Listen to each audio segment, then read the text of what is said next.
Hey, traveler, Paimon. Oh, Paimon knows that voice! Over here.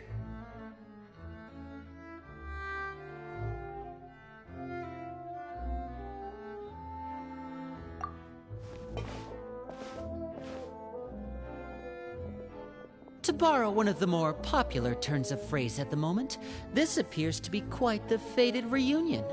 Running into you two out of the blue like this has really made my day. I certainly wasn't expecting it. You can say that again. What brings you to Poisson? Wait, Paimon's got it! You must be here for one of your magic shows, right? Actually, we've run into a bit of trouble on the home front, so Father arranged for us to stay in Poisson for the time being. Oh, are Lynette and Fremine here too? Yep, along with most of the other members of the House of the Hearth. You may have noticed Poisson seems a bit more crowded than usual. So you're saying nearly the entire organization has moved to Poisson? Sounds like you've run into way more than just a bit of trouble. What's really going on? Well... Since the two of you are so curious, perhaps I can fill in the gaps. You scared Paimon half to death! Father, you're here. You know... On second thought, maybe we don't need to know? It's all probably super confidential House of the Hearth stuff, right? We totally weren't trying to pry or anything. No need to be nervous. I could sense your genuine concern from your conversation just now. Of course, I can also understand your confusion. Sending so many Fatui here to Poisson, it's only natural that some might suspect an ulterior motive to be involved. I understand. I'm well aware you've had your fair share of confrontations with the Fatui in the past, and I can't exactly guarantee that we'll remain on good terms in the future. As for right now, however, I would say we have little reason to be at odds, wouldn't you agree? The House of the Hearth could stand to be more open with those who have worked so closely with us in the past. As for the issue at hand, well, it hardly relates to any ulterior motive.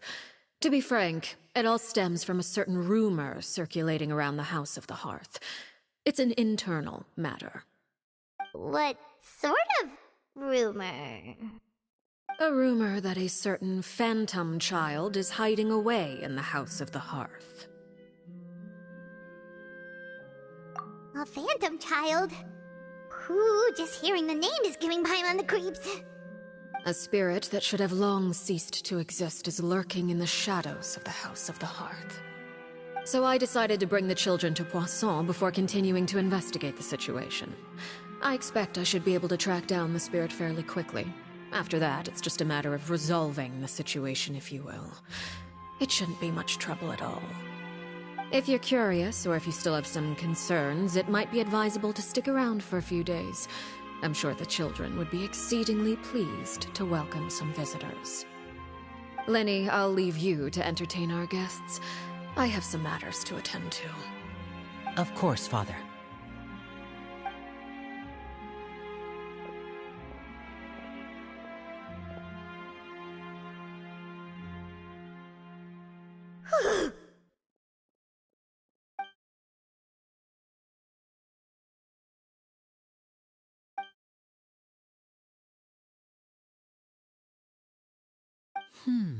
It has long been a dream of mine to invite you to our home and introduce you to my other siblings. You're quite well known in the organization already. A lot of people have been talking about you, especially after everything with the prophecy. If you're willing, why don't you stay a while and have a little chat with us? Alright. We don't have anything else to do right now anyway. But let's be clear, we're just gonna be there as guests, okay? Don't get any funny... Oh, wait a second. For your guests, that probably means we'll be treated to lots of yummy food, right? Of course. During our stay in Poisson, we've been helping out the locals with some fishing. We bring in quite the bounty every day. In fact, today's the perfect chance for me to show you what I can do in the kitchen. Let's go. I'll take you to where we're staying.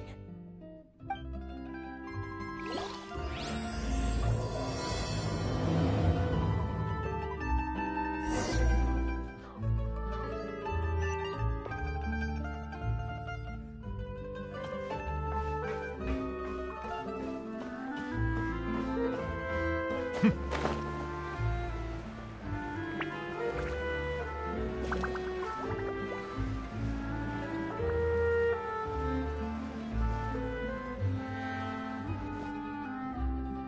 rented this house from one of the locals to use as a temporary base. I'll come back later and tidy up a bit. After that, it should be all ready for you to stay in tonight. Awesome, thanks! So, where are we off to now? Well, when I happened to run into you two earlier, I was actually in the middle of distributing some supplies. With this many people staying in Poisson, we have to bring in outside supplies every now and then. I should probably make sure the rest of these provisions get delivered, otherwise people might start to get antsy. Okay, we'll come with! There are all sorts of rumors about your organization floating around out there. Paimon's not sure if she could even take a wild guess as to what's true and what's not. But now that we finally have the chance to see a day in the life of the house, we can take a good look at how you operate! Well, you're more than welcome to come along. Just follow me. I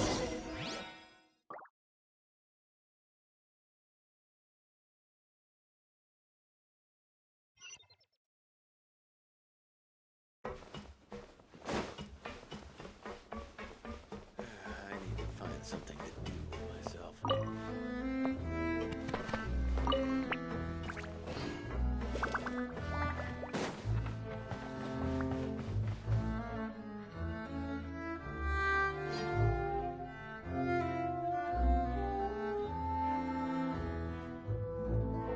Linny! We're finally here! The supplies. I'm assuming you've... Brought them with me? Yep, here you go. Hello? Something caught your eye?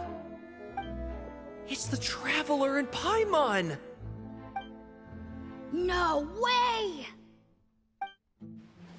Come here, everyone! Hurry! The Traveler and Paimon are here!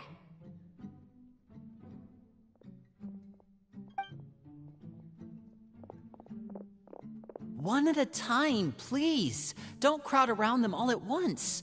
We don't want to scare off our guests now, do we? Oh, it's alright! Gotta say, Paimon didn't realize we were this famous. Of course! Father and Linny have told us so much about you. Father told us about how you helped Linny. According to her, you're a trustworthy friend. And as far as she's concerned, that's pretty much the highest compliment we've ever heard her give. As you can imagine, everyone's been very curious about you. I heard the Traveler is so strong that she can move a mountain with her bare hands. I heard Paimon eats so much that she can clean out the entire pantry at Hotel de Boer in just 3 days! Wait a second! That's the rumor you heard about Paimon? Oh, not cool at all! Oh, wait! When guests visit, you're supposed to give them gifts and stuff, right? Oh, we don't need something like that. Besides, we don't have anything to give to you! Come on, we insist! I can give you some of my new potions. Just pick your poison. And by that, I mean medicine or actual poison. I've got both. Huh?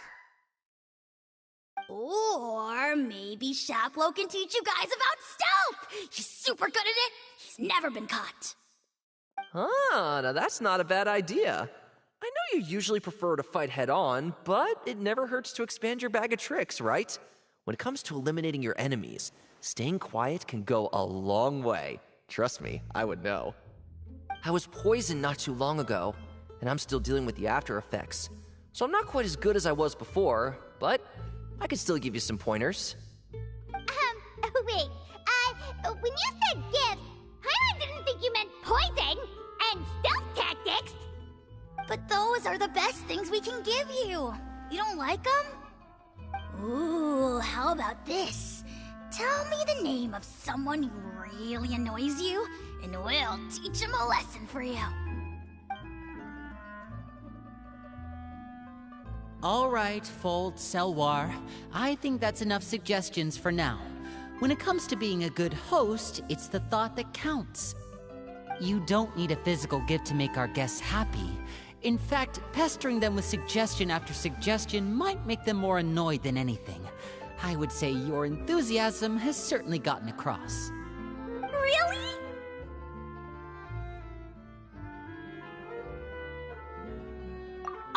welcome! It's been so long since we've had guests to play with. If there's anything you need, just let us know. Yeah, especially if it's poison or something.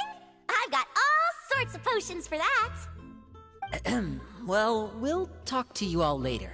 We've still got supplies to distribute. All right, see you later.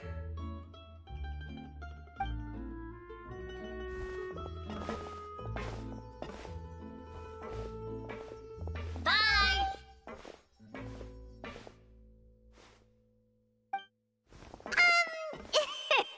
Lenny, about all that poison and stealth tactics talk just now. Scared you, did it? That kind of talk comes with being part of the House of the Hearth. When Foltz was really young, he strangled all of his family pets, just out of curiosity. He was labeled a dangerous problem child and was abandoned by his family. Elwar has an unnatural obsession with potions. Father has forbidden her from trying all the different concoctions she comes up with, but she still tries to test them in secret. You really have to keep an eye on that one. Chaplot is around my age. While I'm mainly responsible for collecting intelligence, he handles surveillance. He's very passionate about his work and has no reservations about taking on some very difficult missions. I know you two probably aren't used to that kind of talk, but I can promise you they only had the best of intentions. Things like stealth tactics and developing different poisons, they really mean a lot to them. They were just trying to share the best of what they could offer, that's all.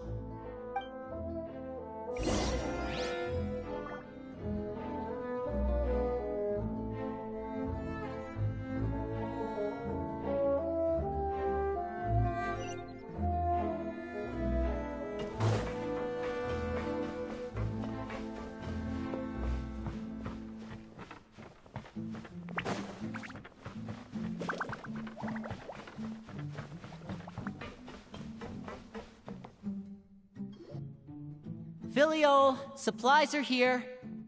Thanks. And who are these two? Outsiders? Allow me to introduce you. This is the Traveler and Paimon. Oh, you're the famous duo I've been hearing so much about. It's nice to meet you. I heard you've traveled to all sorts of places. Is that true? Of course! We're making our way all across to that! Oh, good for you. You must be pretty familiar with Fontaine by now, then. Have you seen the new opera that started running recently? I think it's called... The 4,000 Thieves? Oh, this is the first we've heard of it. It seems like it's going to be fantastic. From what I've been able to tell from the posters, anyway.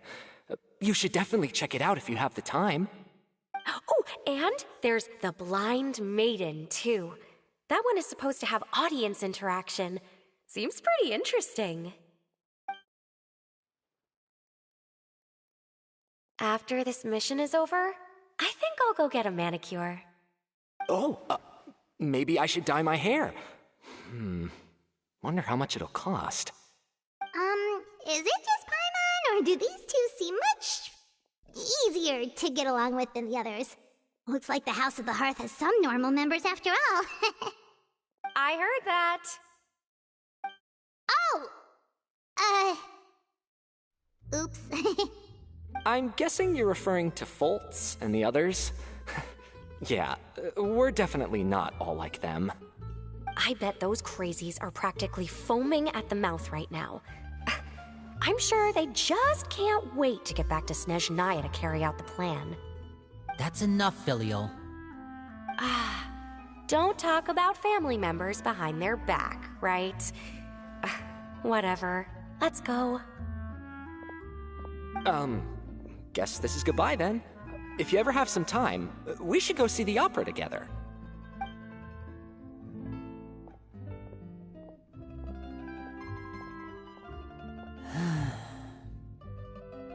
Well, that's it for the supplies. We should probably head back as well.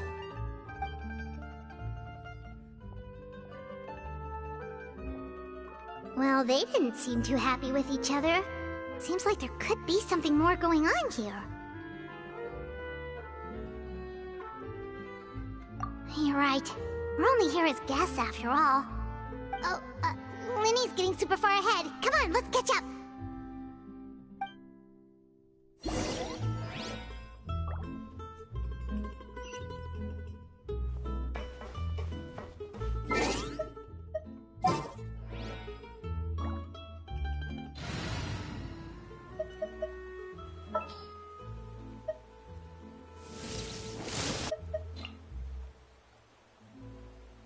My contraptions are calibrated.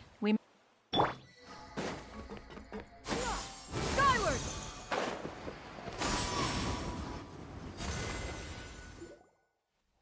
So, what do you think of the members you've met so far? Well, Father is always encouraging us to be strong-willed and independent. So if there's one thing we've got, it's people who aren't afraid to speak their mind. Well, I should probably get cooking. Wanna join? Of course!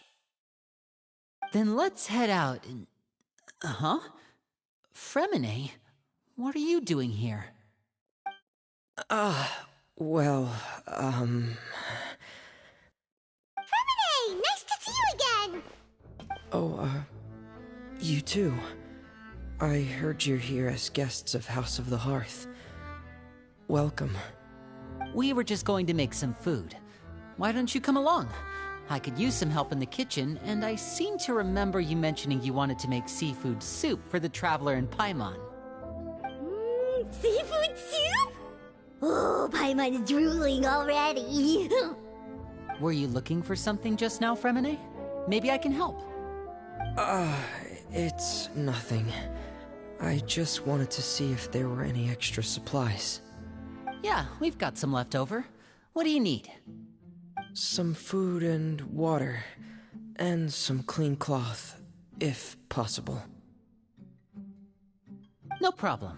Give me a second here. Food, water... Wait a minute. What do you need all of those for? You're not on any missions as far as I'm aware, and you were just going to come eat with us. So what's this all about? I thought I'd grab an extra portion because I get hungry at night. Could be because I'm growing, you know, and... Fremine, you remember what I told you? You're not like me. Your lying skills still need some work. Tell me what's going on. Is it really bad enough that you have to keep it from your own brother?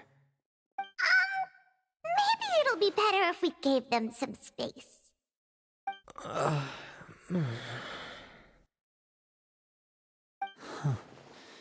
This is the first time I've seen that kind of look on your face. Whatever happened, does it have something to do with Father? Yes. Just follow me.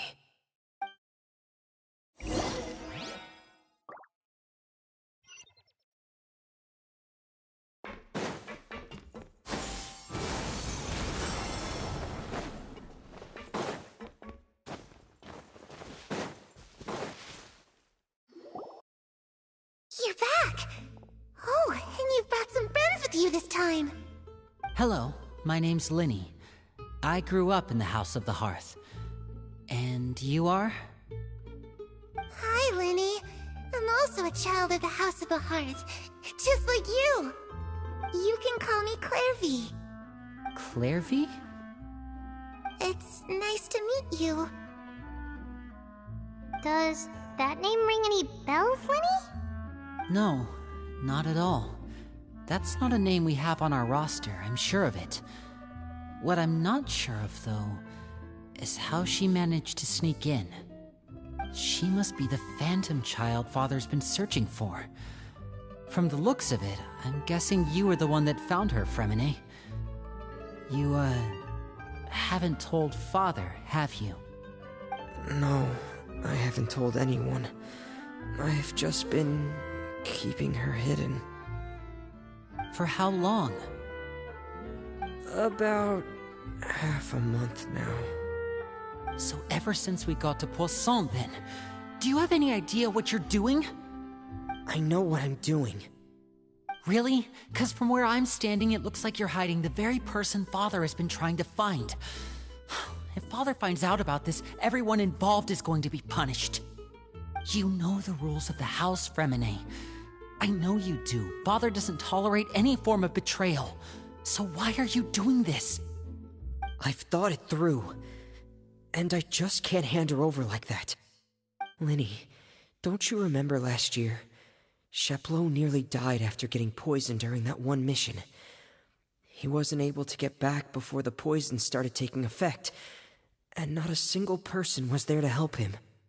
That night, while I was sleeping, I heard a voice telling me to go save him. I opened my eyes, but I couldn't find the source of the voice. I thought maybe I was just hearing things, but I went to look for him anyway. Luckily, I got there with enough time to save his life. That feeling of being haunted, of hearing voices, it's happened many times in the House of the Hearth. I'm sure you've noticed. So what you're saying is, that was her? She was the one who spoke to you that night? Unless there are other spirits roaming around the House of the Hearth, I don't think there's any other possibility. If Clairvy were our enemy, it wouldn't matter whether she was a spirit or an actual child. I would have acted without a second thought, because that's what Father ordered us to do. But she's been living with us, helping us from the shadows all this time. I think that makes her family. I couldn't just hand her over to be dealt with. Not when there's so much we still don't know.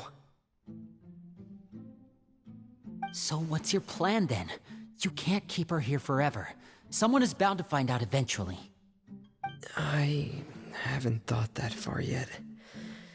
I don't want to disobey an order from Father, but I also don't want to put Clairvy in danger. Come with me. There are a couple things I'd like to say to you in private.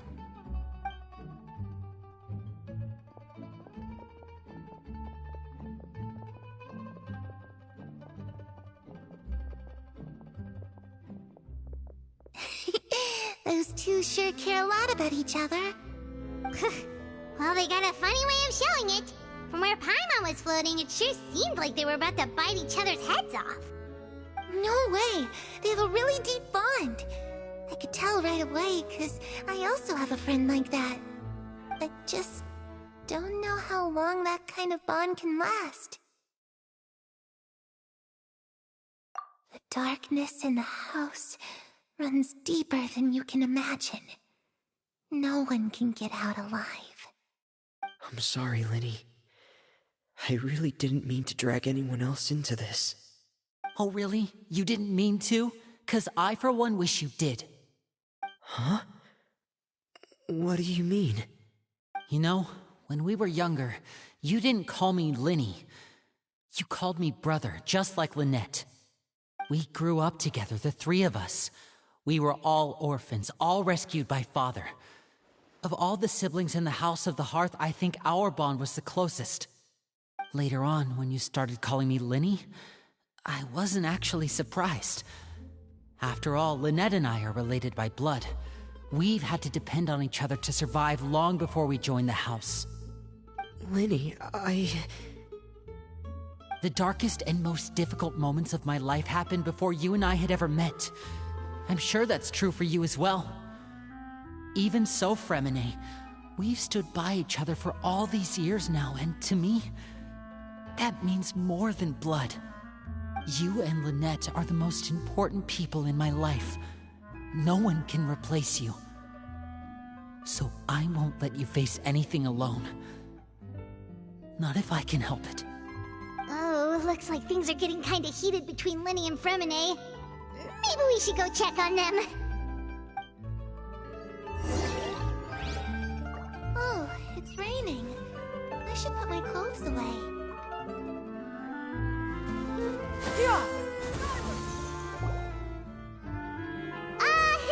Hey, you two! Hope we aren't interrupting anything.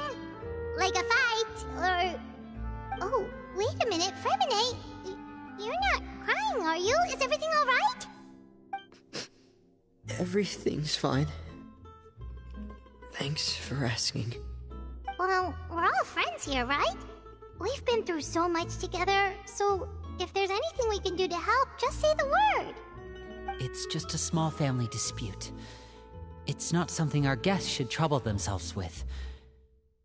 In fact, it might be better if your stay ended here. What are you getting at, Traveler? When guests are around, families are often on their best behavior. And any disputes are less likely to escalate. That's what you're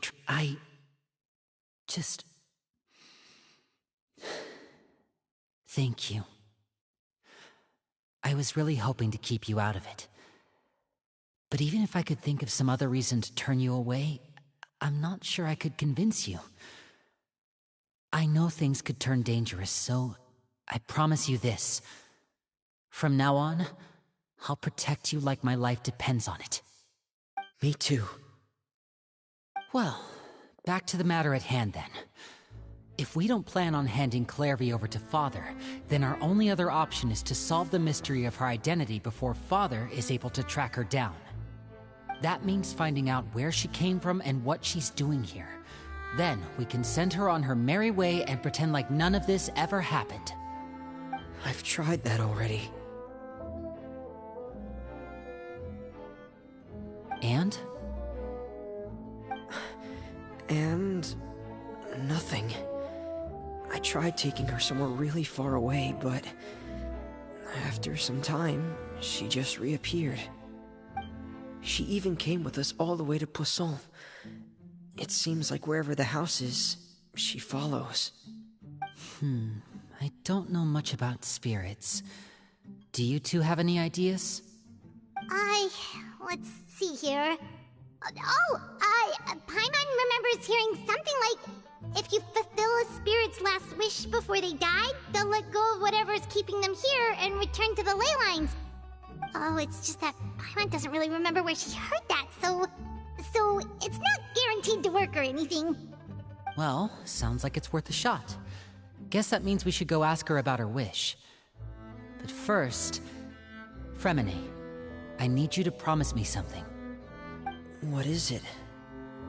I need you to promise me that this will stay between the two of us. We're the masterminds behind this whole thing. No one else gets involved. Can you do that for me? Of course. I promise. All right. Then let's seal the promise just like when we were kids. Fist bump on 3. Ready? 1, 2, 3. I swear.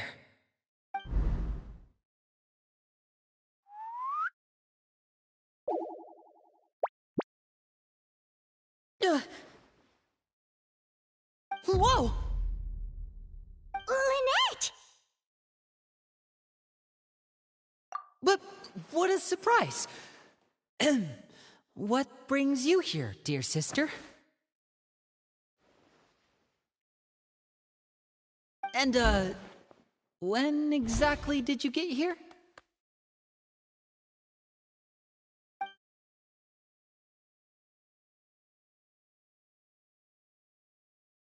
You're an idiot, brother.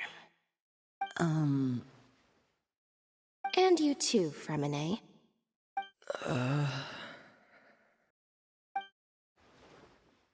You 3, Traveler. And you 4, Paimon. Wait, what did we do? I've seen Clairvy around the House of the Hearth before. I hadn't seen her in Poisson, so I figured she must not have come with us. But it turns out you were just hiding her. I heard you talking about your plan. Rather than steering clear of the situation, I'd rather fully join in.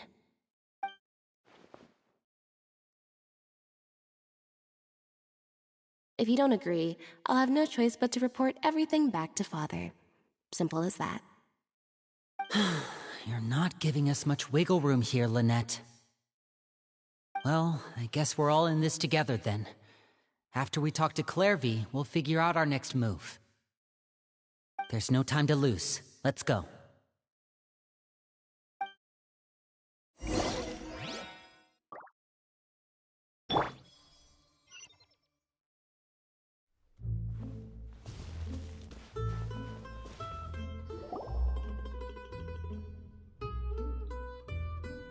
I'm full. Thank you for bringing me this food, you guys. She said she's full, but the food doesn't look like it's even been touched. That's right. Based on what I've been able to observe, it doesn't seem like Clairvy can interact with the physical world at all. Still, when she's presented with food, she'll always linger around it for a good little while. Maybe, in her mind, she really is eating those things. Does she know that she has already passed away? I've tried to ask her, but she didn't answer. My guess is that she's just as confused as we are. Or maybe she couldn't understand the question at all. Clairvy, if you've got some time, I'd like to ask you a few questions. Sure. Oh, another new friend. Hi, I'm Clairvy. Hello. Clairvy, how did you join the House of the Hearth? Huh? Isn't it the same for everybody? The knave brings you here and then you can't leave. It's just that your name, it's not on the roster. And I've never seen you before. The roster? Oh, I get it now. I think there might be some things you don't know about this place. The people in charge, they're not as nice as they look. They say they keep a roster, but it's not complete. There are a lot of people who aren't on it, and never will be.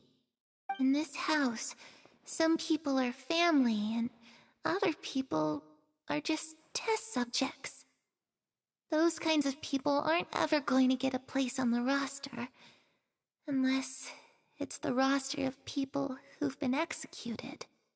Wait, does that mean the knave... She... Is there anyone that can vouch for you? Perry. She's my best friend.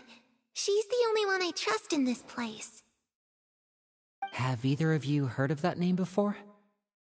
No. Me neither. Clairvy, Perry.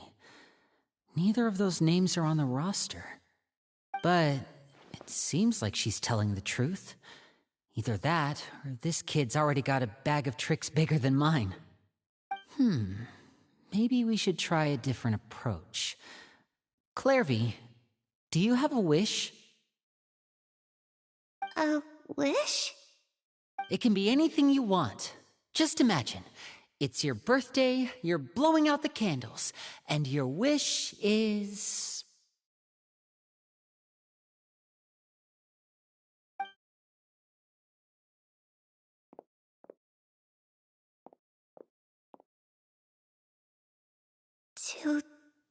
To go outside, where the sun can find me. That's... it? Well, that sounds easy enough. The darkness in the house runs deeper than you can imagine. No one can get out alive.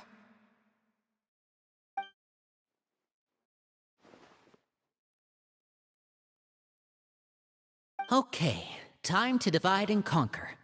Listen up, I've got a plan. I'll try and find a way to use basic illusory magic to take Clairvy outside and bring her somewhere with sunlight. Lynette, try and find the list of executions that Clairvy was talking about, and see if her name is on it. Fremine, you stay in Poisson. We can't be the only ones who've had run-ins with Clairvy. I need you to collect intel on everything she's said and done. Understood. I'll try my best. What about us? What should we do? I really appreciate your willingness to help, but this is a family matter. I don't want to drag you in too deep. It's too risky. Let me think. Since Father considers you to be guests, maybe you could stick by her side for a little while. You don't need to do anything except keep up some nice, casual conversation. Ah, Paimon gets it. You want us to distract her. I'll give you a magic bird. If Father suspects something, all you need to do is release it when she's not looking, and it'll alert me that something's wrong. Of course, that's only as a last resort. If Father doesn't seem to notice us, there's no need to make contact. We'll reconvene here tonight after all's said and done. If the worst-case scenario happens and we're discovered, just tell Father everything. We're not going to let our guests get punished for our own actions. That's where we draw the line.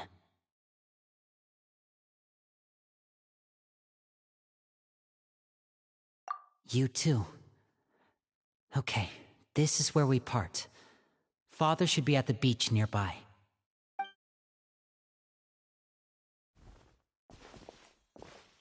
I really hope this goes well. No, it has to go well. That's the only way this can get resolved.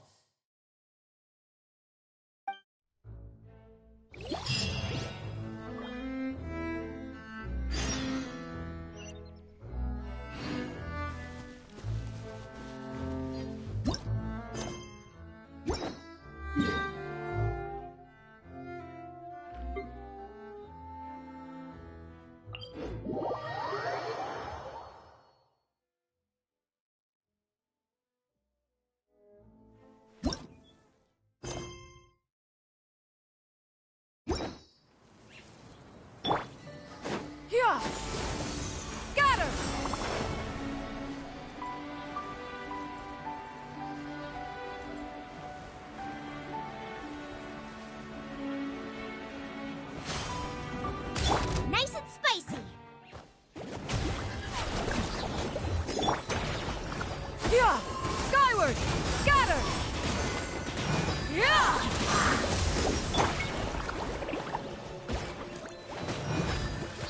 Eat this!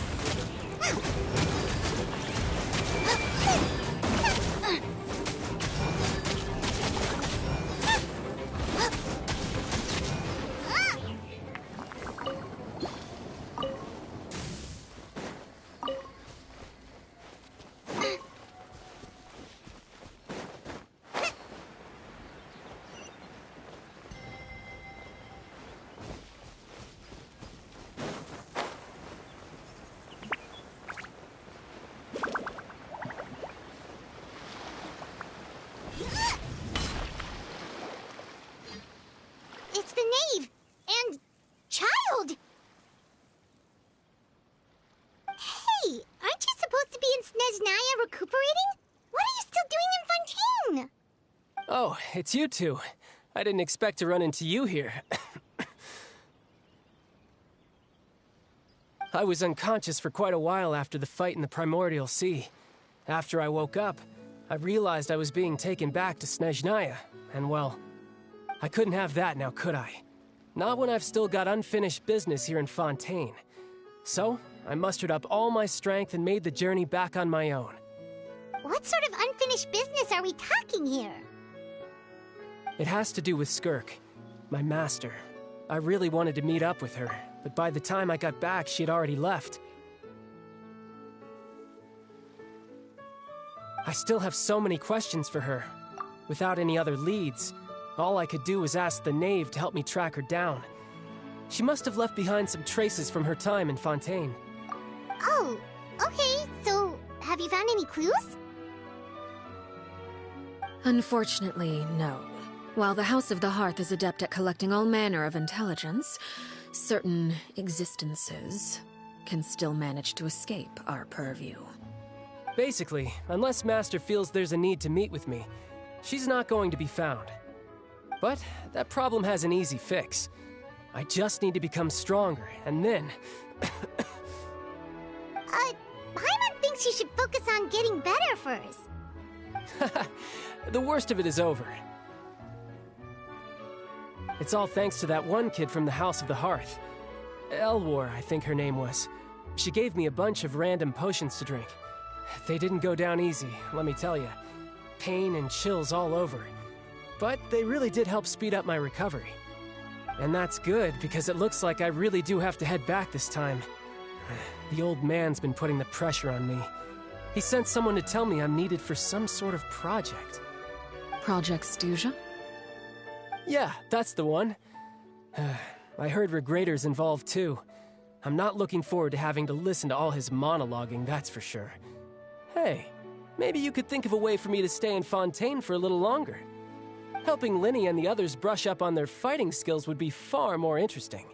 If you and I could spar, that would be even better. I've been waiting for a chance to see you go all out.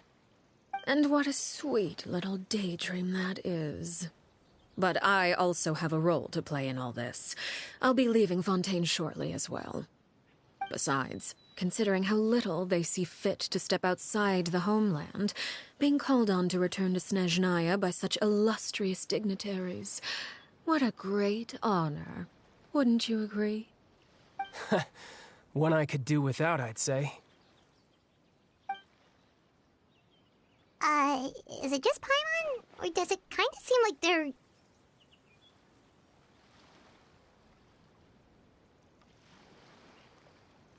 So, dear guests of the House of the Hearth, to what do I owe the visit? we just... Right! We're super close to Linny and the others, but we still don't know much about you! Is that so? Introductions have already been made, have they not? Oh, well, you see? There's only so much you can learn about someone from a short introduction. At least tell us something a little extra, like... Why do you call yourself father? Huh, good question. I'd also like to know. The fact that you have to ask tells me our intelligence work has been quite successful. Telling you the answer to that question would only serve to undermine that success. And we can't have that, now can we? Spoken like a true diplomat. That was some expert sidestepping right there. Well, if there's nothing else, I think I'll take my leave. I still have a small matter to resolve at home. Wait, don't go!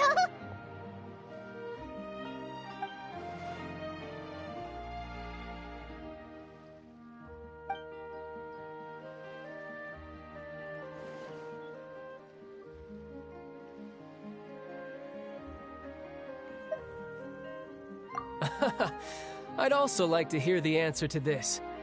I've met some of the members of your organization, and they all seemed like really good kids. They actually reminded me of Tonya and Tusser. Which, by the way, if you ever betray them, I'm just letting you know, I won't let you off easy. And why would I betray them? Well, you've already betrayed the House of the Hearth once, haven't you? At least, that's what I heard.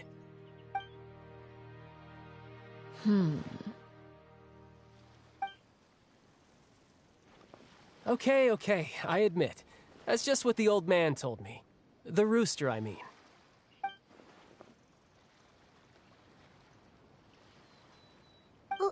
Wait, did you really do something bad to those kids?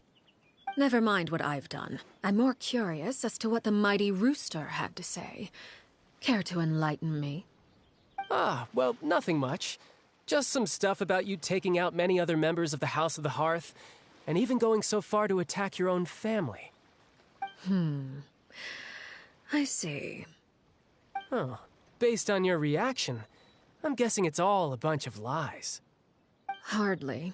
I don't appreciate his particular turns of phrase, but I suppose he didn't say anything untrue. Although, it would be more accurate to say that there is a certain level of prejudice involved, but I don't intend to clear that up just yet. Prejudice has a funny way of concealing the real truth behind certain things, an attribute that I find to be quite advantageous. Call yourself a Fontainian, for example, and people will assume all sorts of things, when the real truth is that this is simply the land where I was raised. Huh? You're not actually from Fontaine? But then why did you try to help out with the prophecy and everything? I was trying to protect the children born in Fontaine. Claiming that I myself was a Fontainian simply made it easier to operate. People would hardly suspect a fellow Fontainian of having any ulterior motives. Who wouldn't want to save their homeland after all? The Primordial Sea wouldn't have any effect on me, but it would have caused great harm to the House of the Hearth. Well, you wanted extra information, didn't you? There you go. I hope that satisfied your curiosity.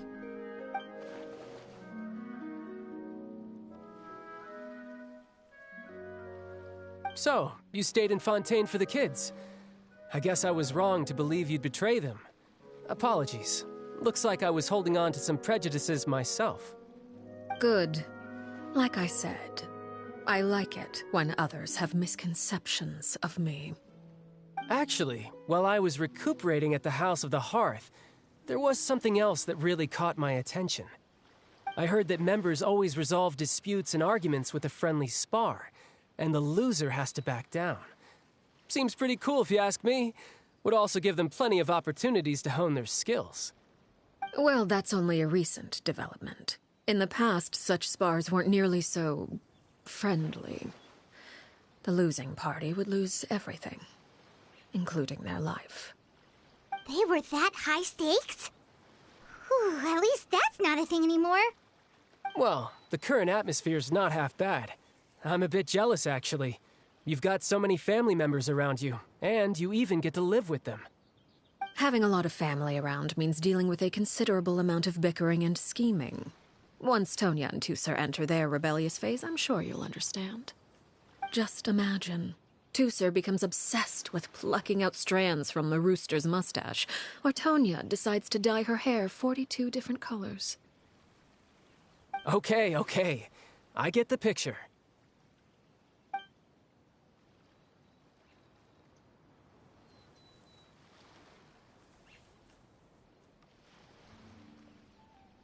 Well, would you look at the time? I should probably get going.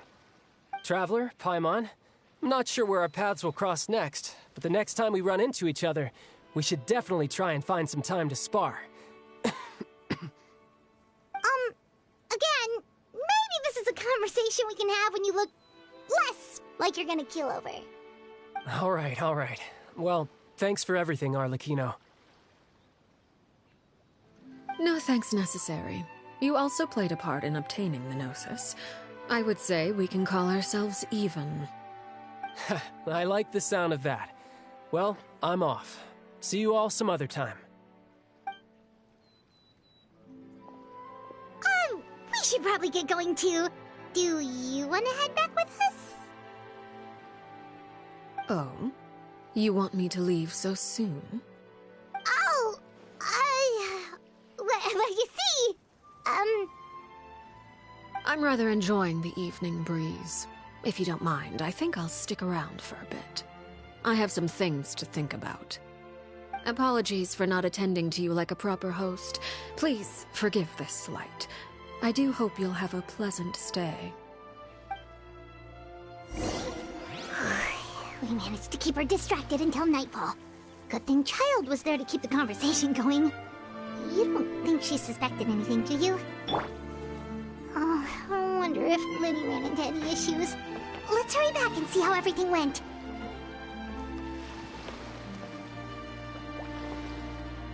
Oh? You decided to stay a little longer? Let's take in the ocean view together, then.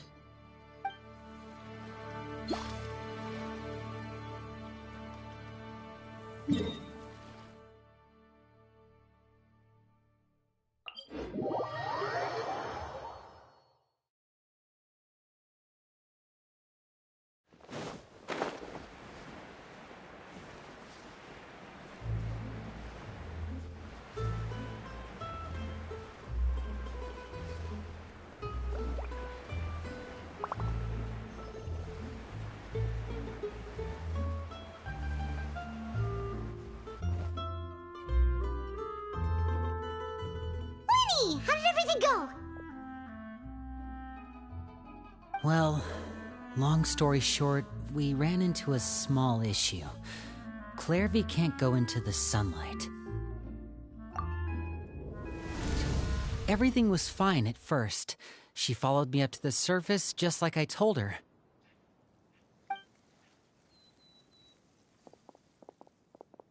But as I led her out of the shadows and into the sunlight, she vanished.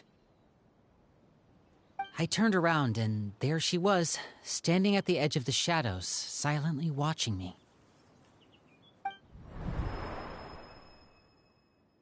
Huh.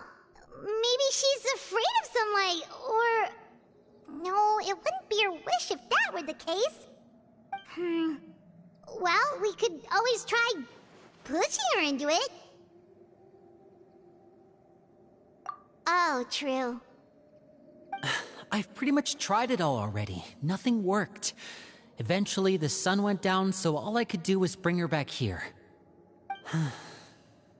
How did it go with you, Lynette? Good. I've got the list. It's right here. Really? Well, what are we waiting for? Let's take a look!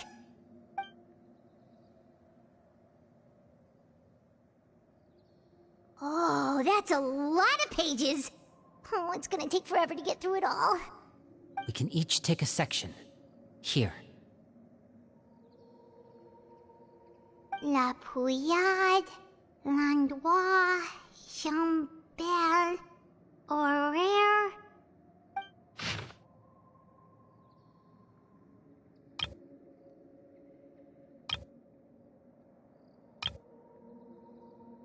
Oh, yikes.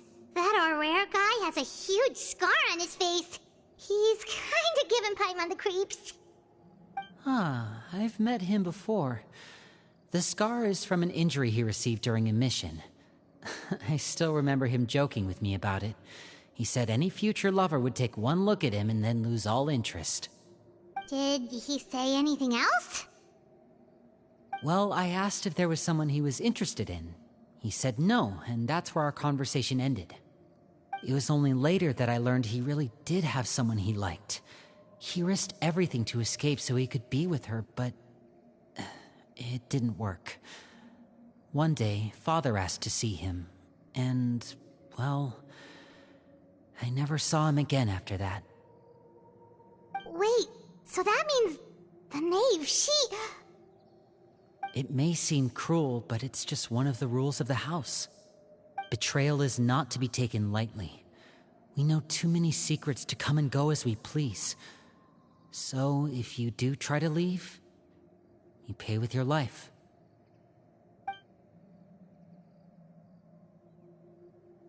Her name's not here, huh? Well, that's not too surprising. It doesn't seem like this list is complete. It only contains records dating back around 5 years. Let's shift our attention then. Fremine, were you able to find anything out?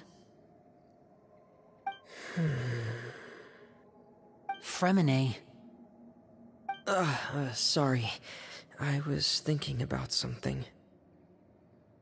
I managed to talk to quite a few people, but I couldn't help but notice that the atmosphere in the house was a little... strange. Strange? Yeah, I mean, I know there have been arguments in the past, times when people haven't gotten along. Chaplot and Filiol are a good example of that. Oh, those are two of the people that we met while delivering supplies. Paimon can see how they might not get along. They had very different vibes, and their, interests seem to be pretty different as well. That's to be expected, actually. Father brought us all here, shared her knowledge with us, taught us how to fight. That's one thing we all share. But that's also where the similarities end. Not all of us feel the same desire to stay here. As members of the House of the Hearth, we're also considered part of the Fatui. And to a lot of people, that's an identity they never asked for. Certain members get older and realize they want something else for themselves. But considering the rules of the house, most people would never say that out loud. People like Chaplot and Foltz are loyal to Father and her vision. They're proud to be part of the Fatui. Filial and Nantoy, on the other hand, well, they aren't quite as enthusiastic. These kinds of conflicts have always been there. It's not like Father is in the dark about any of this. Well, that's true. But it just feels like things have gotten worse lately. Filial and the others, it seemed like they were meeting in secret to talk about something. I can't say for sure, but I think they've met Clairvy. You think she's been inciting them to act out? No, not exactly. But I wouldn't be surprised if she said something to them about the darkness in the house and how deep it runs. She's told me about it before. Experiments being run on children. People being used as pawns on the battlefield without so much as the strength to survive. And they just believed all that? Without any evidence? Clairvy's words probably gave them the excuse they were looking for. Whether they actually believe them to be true is secondary. This is all because of Project Stuja, isn't it? Whoa. Hold on a second. What's this Project Stuja all about, huh? This is the second time it's come up now. Sorry, but I'm not sure of the details either. I only know what Father has told us, which is that it's something the Rooster and Regrator have been working on together. Apparently, it has to do with the Fatui's strategic plan for the future. Because the House of the Hearth was so successful in obtaining the Gnosis, we now have the honor of playing a key role in Project Stuja. Wait, but isn't that a good thing? Key role is just another way of saying dangerous role. To us, the whole thing is an inconvenience. Father thinks so too, but she's in no position to refuse. Their plan isn't exactly unreasonable, and they've been funneling the house a lot of funding. It's just that we'll lose a lot of members in the process. Participating in the plan, it's an honor in name only. What they're really trying to do is subdue us. The existence of an intelligence organization outside their control makes them feel uneasy.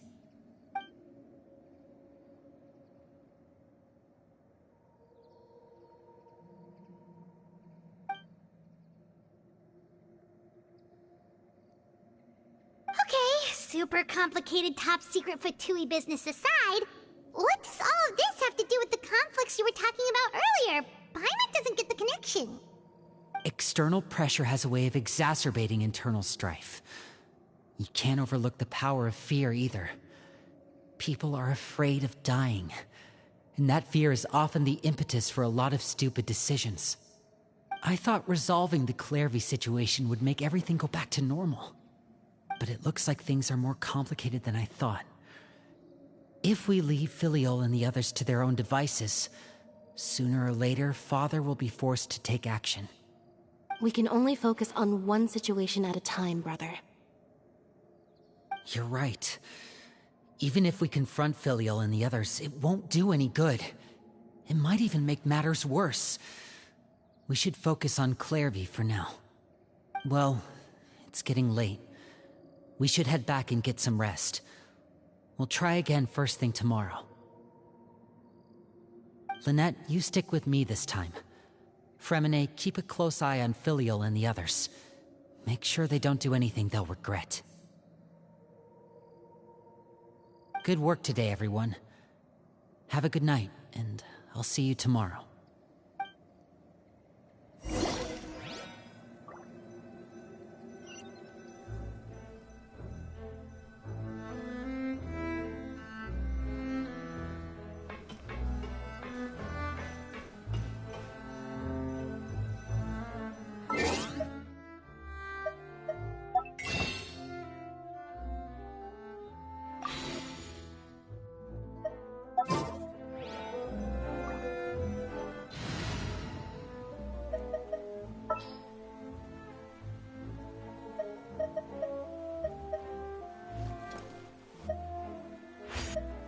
Is it time for a magic show?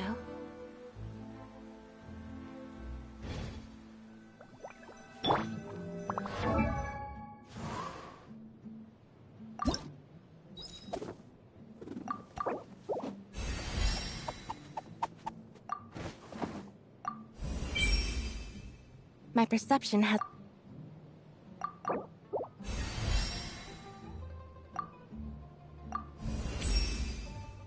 My...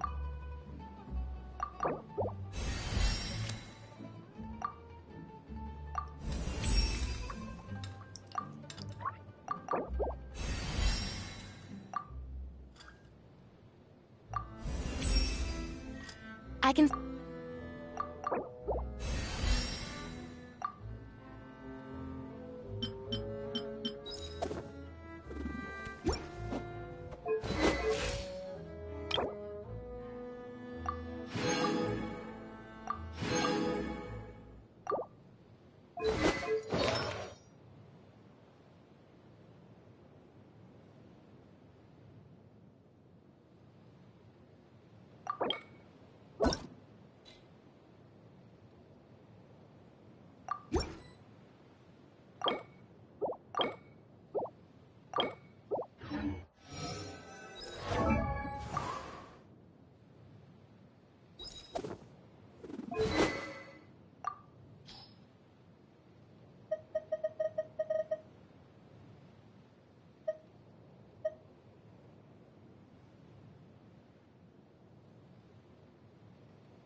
Looking forward to an early night, but she can't sleep at all. Hey, you don't think the knave will be too angry with Lenny and everyone if she finds out about all this, do you? She's even scary when she smiles. If she were to actually get angry... Ooh, you have to protect Paimon if that happens, okay, Traveler?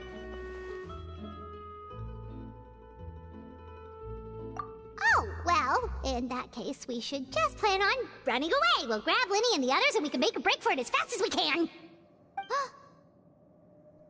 Look! Look over there!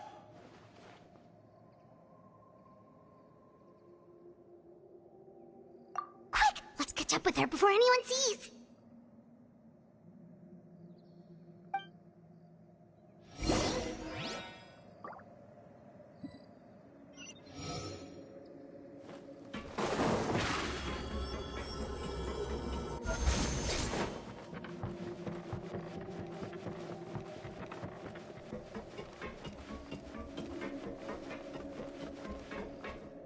Over there!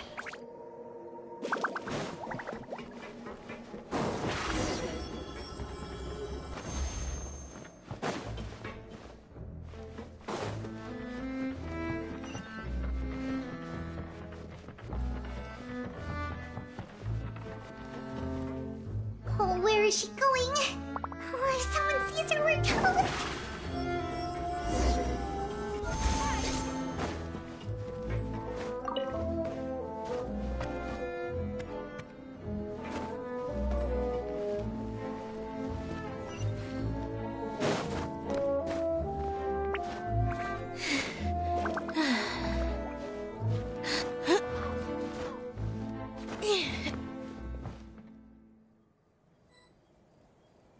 Oh, look! She stopped!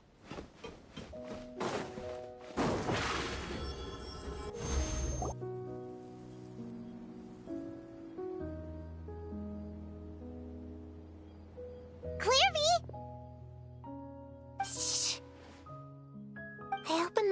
while no one was looking. Look how pretty the outside is. If only I could have more than this. You probably think I'm being silly, huh? All this hopeless resisting. It's better to dream of what I could have than try to make it a reality, right? Please, help us get on the same page here, Clary. We need you to tell us what you know. Can you do that? Sure. Although, after you hear all this, I think you might regret that decision. Everyone in this family is nothing more than a tool, something to be used and exploited. We're all expendable, including me. As long as you're useful, you get to stick around. Lose your value, and you're handed over to the doctor, experimented on, and given a fate worse than death. I've seen it happen again and again, and I've had enough. You're saying the knave did all that? It's just, that doesn't seem like something she would do. She's scary and all, but it seems like even she has lines she wouldn't cross. I knew you wouldn't believe me. Everyone thinks she's a good person. They all think of her like a real mother. Mother? But she doesn't deserve that title. She's disgraced it and tarnished it. And if I had things my way, I'd never see her again. If only Perry were here, she'd understand. Perry. There's that name again. Also, Paimon's getting a strange feeling. It almost feels like she's not really here with us. Paimon can't tell if she's actually talking to us or if she's mistaken us for someone else. Well, in any case, it seems like she really needs someone to talk to. We should keep her company for a little longer. She looks so young. But it seems like she's been through a lot. It's getting windy. I should close the window. Ooh, look at the moon. Isn't it pretty? Hey, wanna hear a secret? I heard that if you look up at the night sky in Snezhnaya, you can see the aurora. It's supposed to be super pretty. Even prettier than the moon tonight.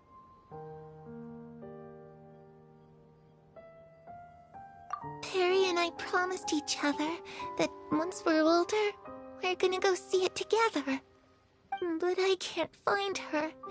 I'm worried she's also been... No, that wouldn't happen to her. She's special. Mother likes her a lot. I should really go talk to Mother, but we just fought. She doesn't want to see me, and I'm too scared to face her. What should I do?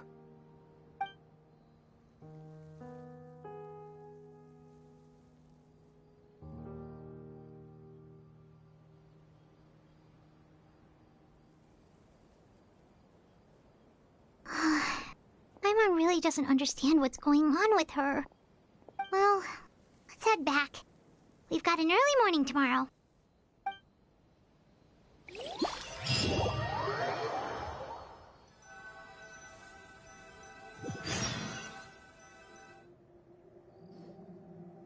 All right, looks like we're all here. Let's go ahead with the plan.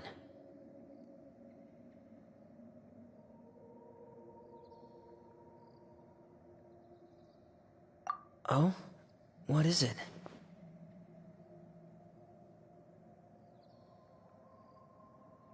What makes you ask that?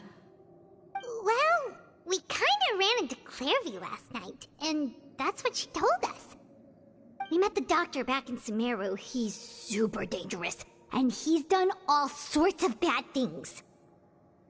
It's possible that Father and the Doctor have had certain dealings, but I don't think Father would work with him. We're not really on the same side, so there's not a lot of trust between them.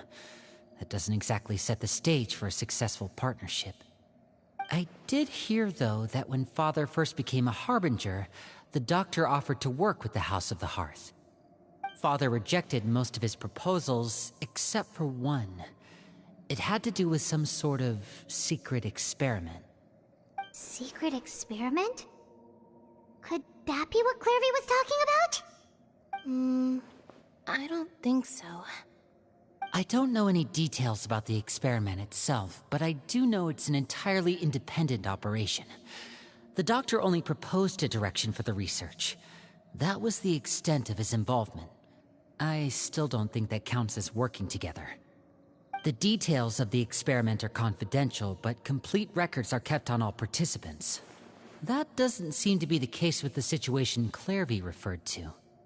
I know you don't agree with some of the Fatui's methods, and I'm not asking you to. But I am asking you to trust us on this. The House of the Hearth has its own principles. There are certain lines we're not willing to cross. Alright, that's good to hear at least. Clairvy seems to think the knave and the doctor worked together to do something horrible. If that turned out to be true, Paimon doesn't know how he would even face you guys. It's just that it doesn't seem like Clairvy is lying either. The easiest thing to do would be just ask the knave directly, but Paimon doesn't think she'd tell us.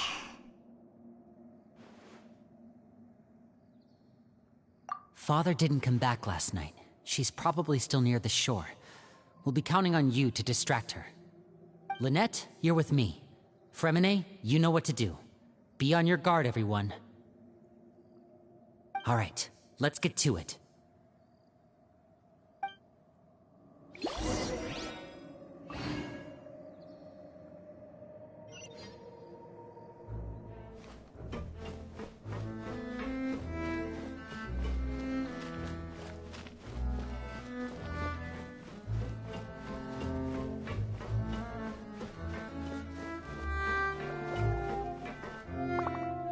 It's important to inspect your diving equipment regularly.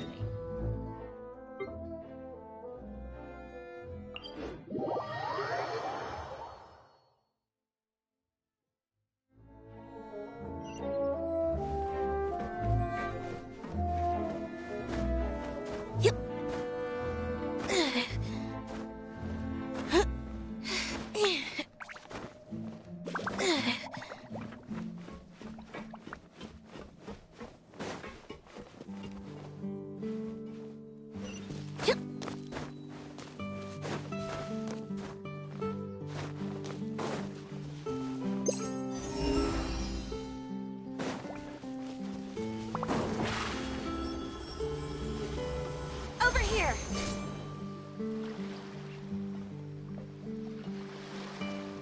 Ah, it's you two again. I must say, you look a bit pale. Did you have trouble sleeping last night? A little. Perhaps if you had less on your mind, you'd be able to absolve yourself of such troubles. So what are you planning to do now? Catch up on some sleep? Or should I give you some time to rack your brain for a topic to discuss before I ask any questions? Although I must profess to being curious. Without child here, how do you plan on distracting me? Us? Distract you? A good one. But no, we were just here for a chat. Looks like you could have used some extra time to think. No matter. If you don't have any other plans, why don't you accompany me somewhere? Don't worry. I'll be sure to steer clear of any scheming children. The ocean breeze is sure nice today.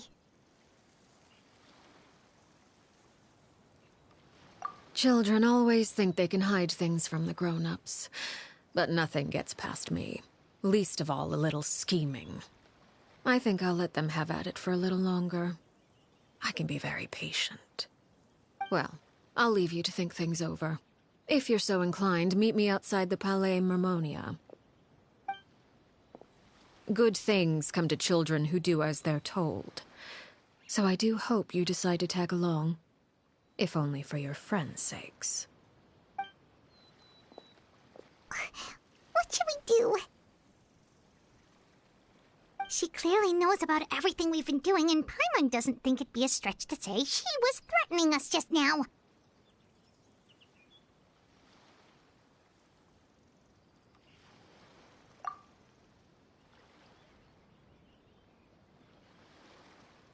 Oh, good idea. Hopefully he sees it in time. Well, we should probably head to the Palais Mermonia.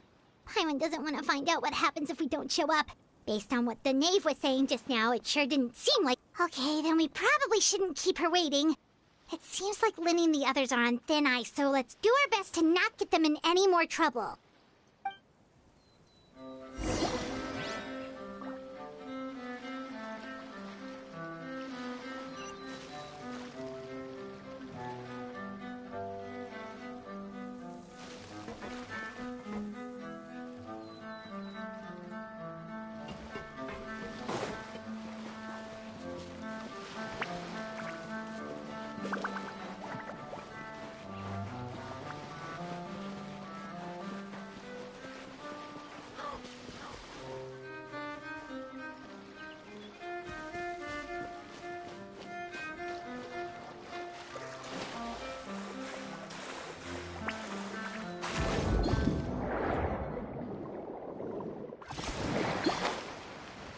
Yeah.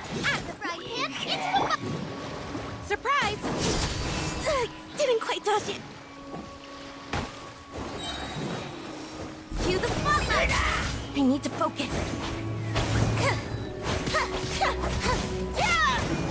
Nirvana! So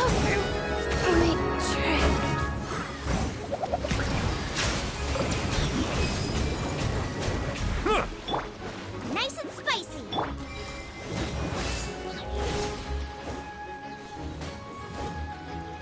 Silence!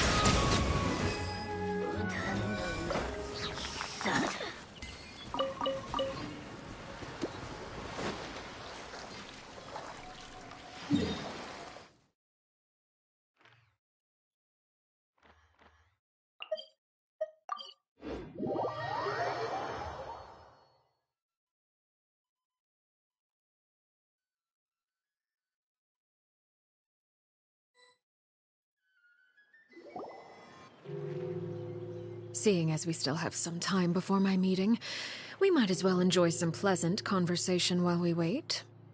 I'm glad to see you get along with my children. Being surrounded by good companions is necessary for a child's development. You're not planning on doing anything to them, are you? I assume you're referring to Lenny, Lynette, and Fremine. Although, there's that situation with Filial and Nentoy as well. It appears quite a few people have been acting out lately. No matter. I'm not one to discriminate. All those who betray the house meet the same fate. There are no exceptions. Does that mean you're going to kill them? Oh, are you here to beg for their lives? I'm sorry to disappoint, but the rules of the house change for no one. In my organization, everyone is responsible for their own actions. But don't you care about them at all? They really respect you. They even call you father. You must feel something for them. Any organization in which feelings come before principles is one destined for ruin. The House of the Hearth is hardly an exception. You could say our principles are more stringent than most. Perhaps I can offer you this consolation at least. As our guests, you two will not be held accountable along with them. I would imagine Linny, Lynette, and Fremine will be able to keep their lives. As for Filial, Nentoy, and the others, I'm afraid there's little I can do. They can try to escape, but once you know our secrets, there's no getting out alive. But that's awful. Ah, you seem concerned. Out of consideration for my guests, I suppose I could turn a blind eye for a little longer.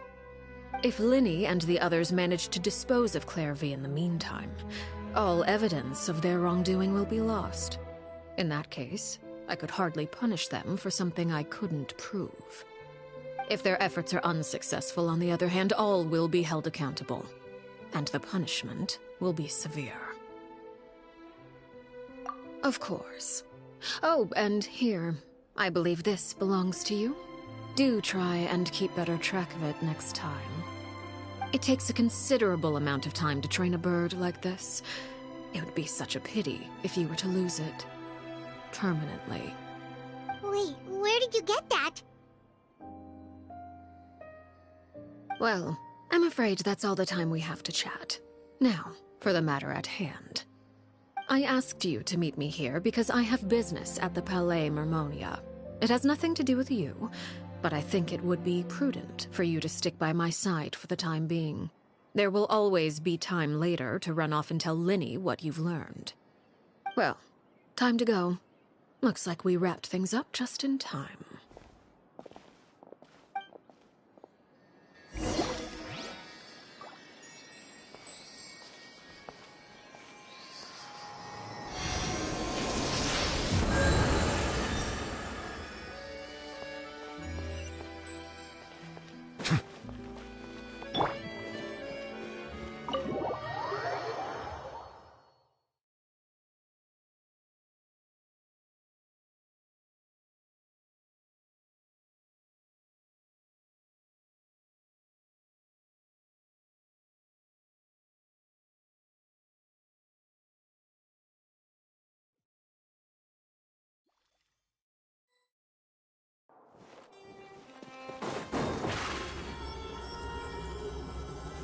Surprise!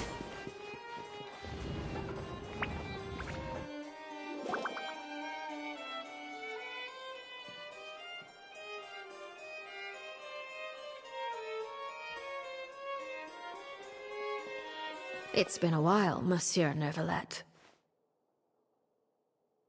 I must say, I wasn't expecting my meeting request to be approved quite so quickly.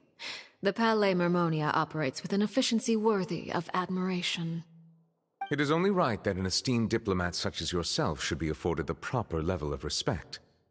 Although, if I may speak plainly, I must confess that I did not anticipate we would have the occasion to meet again after presenting you with the Gnosis. I see you've brought the Traveler and Paimon with you as well. If I may inquire as to the purpose of your visit.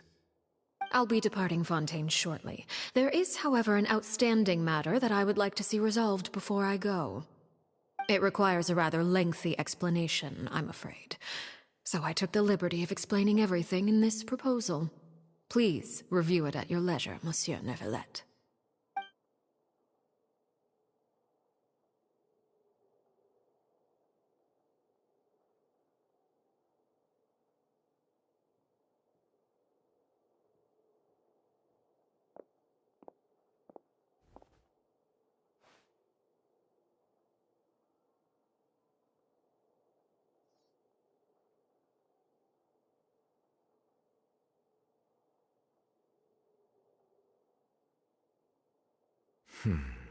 I understand your request. However, at the risk of causing offense, I must admit that I fail to see why you would wish for such a thing. I heard you have a certain fondness for water tasting, Monsieur Neuvillette, so allow me to use water as an analogy. A family is like a large body of water with countless rivers flowing in and out. As someone who watches over this system, I would hope that each river that flows from the source will eventually reach the ocean. Of course, objectively speaking, I know this is impossible. Most of the rivers will dry up along the way, disappearing into the ground and leaving nothing but a barren riverbed behind. Not all rivers are destined to reach the ocean, but I would not see their existence rendered meaningless. I believe the water that flows within them is simply meant for a different destination, like a field in need of irrigation. Or perhaps the glass of a certain water-tasting enthusiast. Did you get any of that, Traveler? Your words paint an optimistic picture indeed. Allow me to remind you, however, few among us are willing to sip from a glass filled with tainted water. It may have been tainted at one point in time, but not to worry. I'll make sure it's strained of all impurities and returned to its cleanest form. I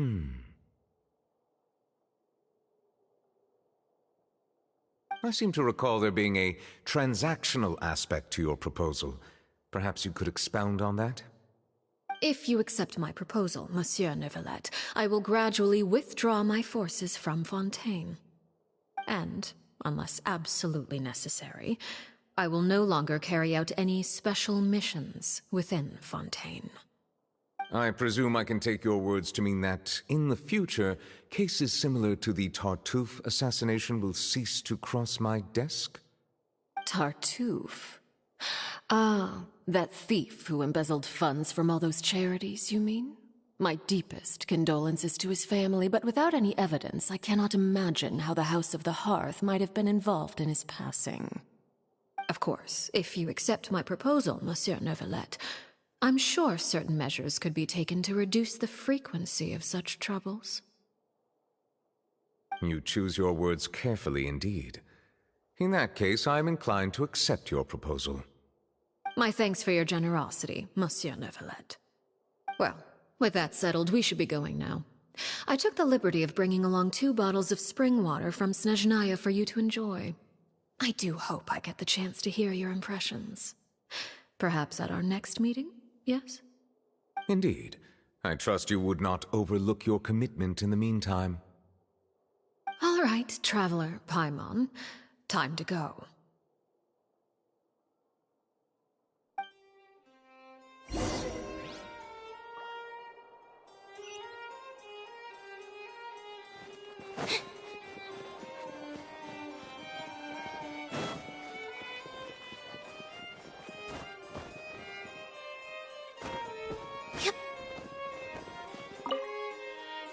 I believe I've told you before that my emotions easily resonate with those of others. Yet in the few meetings I've had with that Harbinger, I haven't been able to sense any aspect of her emotional state.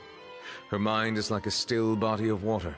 Who knows what darkness lies in its depths, and the lack of ripples on the surface gives nothing away.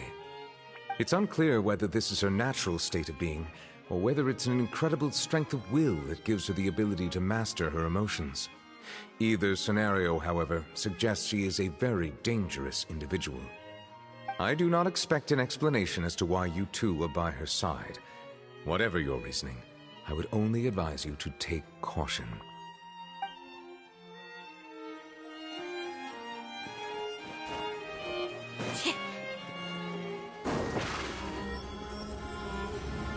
Over here! These newcomers are full of enthusiasm.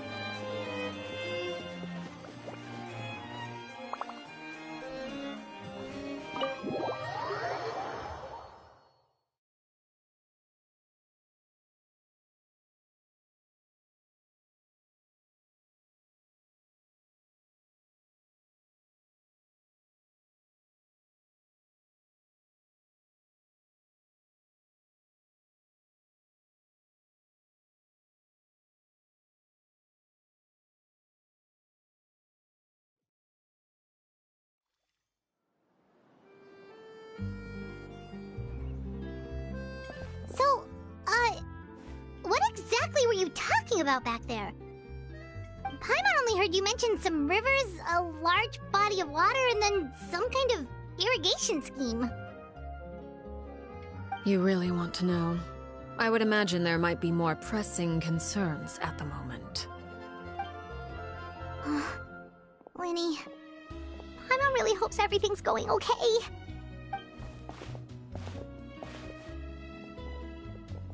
Oh, Paimon recognizes that look. You've got your thinking cap on, don't you, Traveler?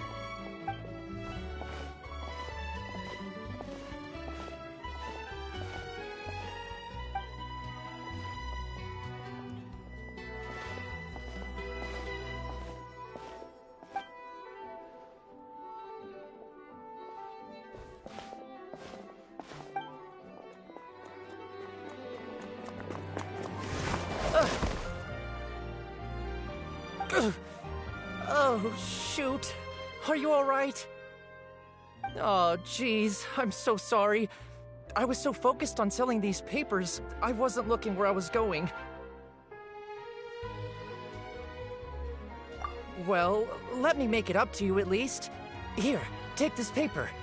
On the house.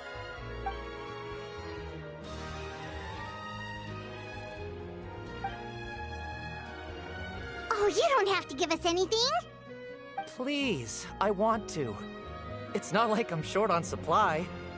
All the extras will be useless come tomorrow anyway. It's my fault, really. I was just trying to bring home some extra mora for the family, but I bit off more than I can chew. I haven't had many takers today, so I'm still swimming in papers. What's going on here? Nothing much. I just ran into your friend here on accident. I should probably get going, actually, so... Hold on. Of course, I'm happy to compensate you with mora, it's just... I don't have any on me at the moment. I'll take 3 papers. Here. Your payment. Oh! Thank you for your patronage. May the Archons bless you with good fortune. If only I had the chance to run into such generous customers every day. I should probably just take on a smaller inventory though, right? I'm getting married soon, so sometimes it's hard to not get ahead of myself. Anyway, I should head out. Goodbye! Well, now that my affairs are settled, we should take the boat back to Poisson. We've even acquired some light reading to enjoy along the way. Actually, why don't we stick around for a little longer? Paimon just realized how hungry she is. She can't head back to Poisson on an empty stomach.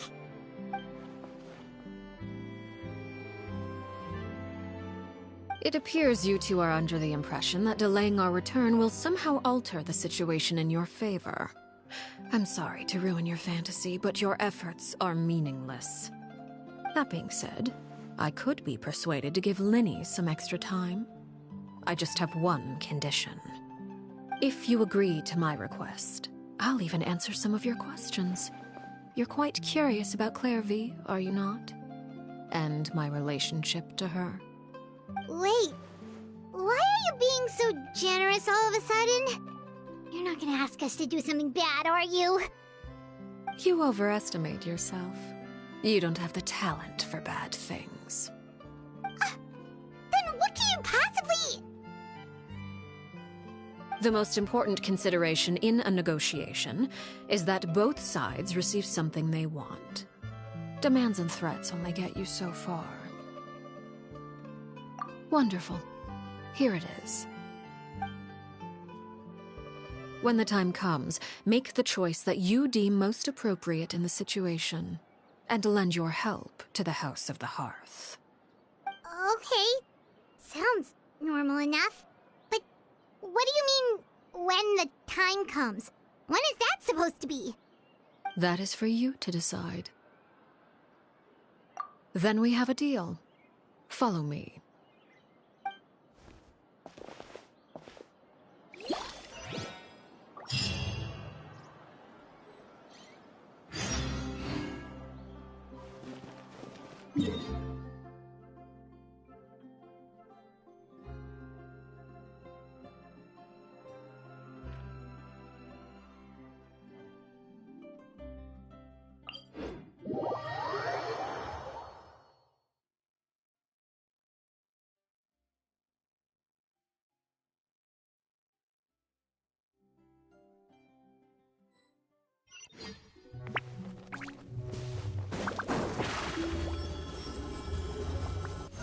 Zip on up!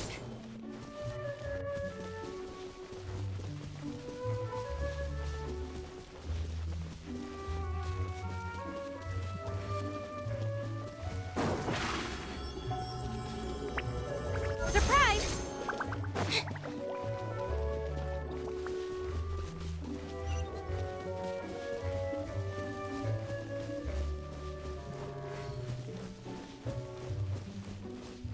How about we explore the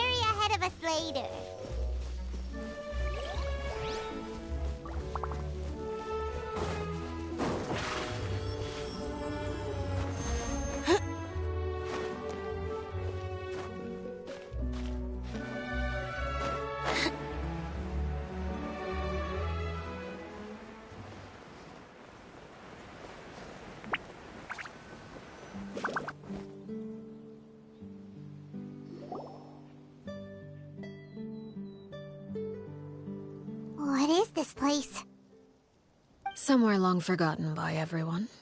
It used to be a grand building. Now it's nothing more than a pile of rubble.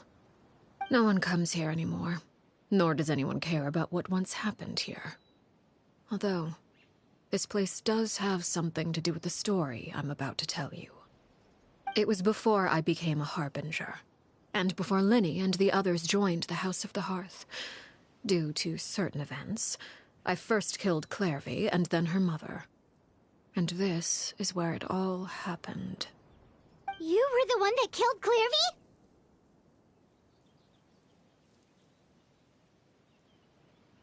Patience now. Allow me to explain Clairvy's side of the story first. I'll start from the beginning.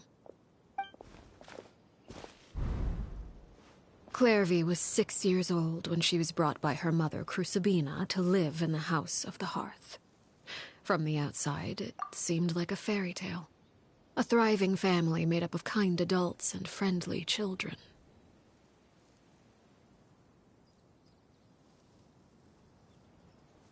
Crucibina was the knave at that time, and the House of the Hearth was under her control.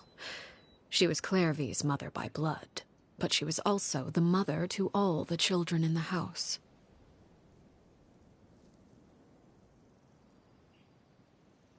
Clairvy was happy here, for a time. But she quickly realized that being part of this family wasn't a fairy tale at all. It was a kind of purgatory. Purgatory? Exactly.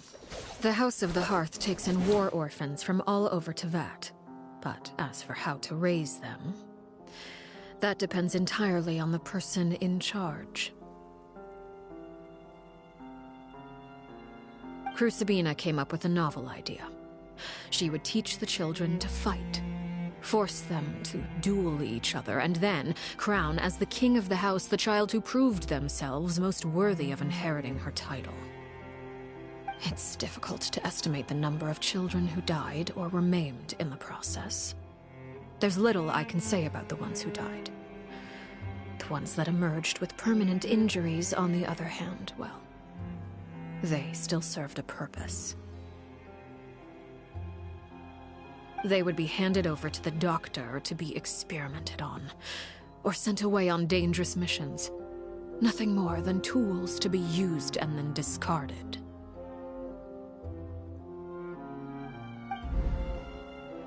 So those were the experiments Clairvy was talking about. But what actually happened to her? You said that Clairvy was Crucibina's daughter, so if Clairvy tried to convince her to stop what she was doing, Crucibina probably would have listened, right?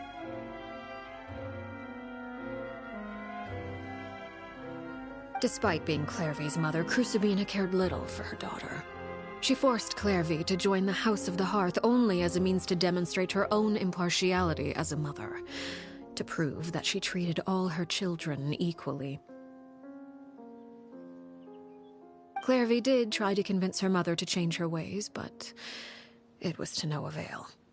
After her efforts failed, the only other option was to rise up and try to fight back.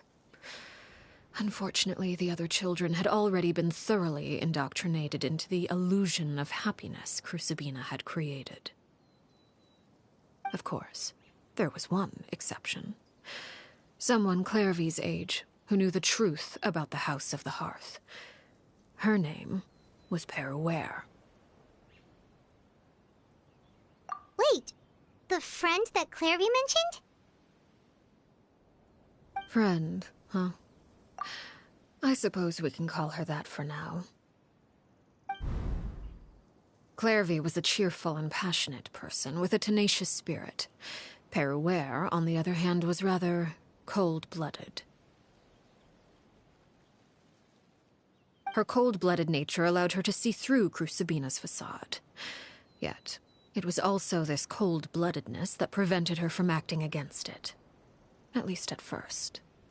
While Clairvy longed for freedom, Peruere was convinced that, amid all the fighting and violence, she would make it until the end. Despite their differences, the two became fast friends. united by their knowledge of the truth. Clairvy told Peruere that she hoped to create a real family, where no one would be killed or sacrificed. There may have been a certain naivete to her ideas, but Clairvy proved her determination many times over. She tried countless times to run away, ask for help, or expose the truth. But her efforts only earned her beating after beating. The only thing that kept her going was her strength of will. Even with her body racked with pain, she would still stand on her tiptoes and open the window at night. She and Peruere would look out at the moon together, a fierce longing for freedom shining in her eyes. But one day that light simply vanished.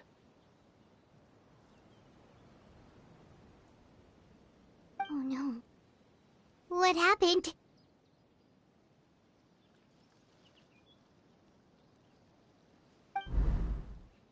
Her hopelessness resulted from a culmination of things. 10 years had passed. 10 years worth of failure after failure. She and Peruere weren't children anymore, but finding any chance to escape still seemed as hopeless as ever. It was during this time that Peruere suggested a new plan. If escaping was out of the question, why not take down the very person sitting on top of this throne of lies? Mother herself. Clairvy rejected that proposal. She claimed that, as a famous harbinger, Crucibina possessed an unimaginable amount of power. Trying to kill her would have an incredibly low chance of success. Clairvy never gave another reason, but Peruere could see it written all over her face. Clairvy still thought of Crucibina as her mother. Killing her own flesh and blood was a line she couldn't bring herself to cross. If she couldn't escape and fight back, then only one option remained. Precisely. Death was the only way that she felt she could be free.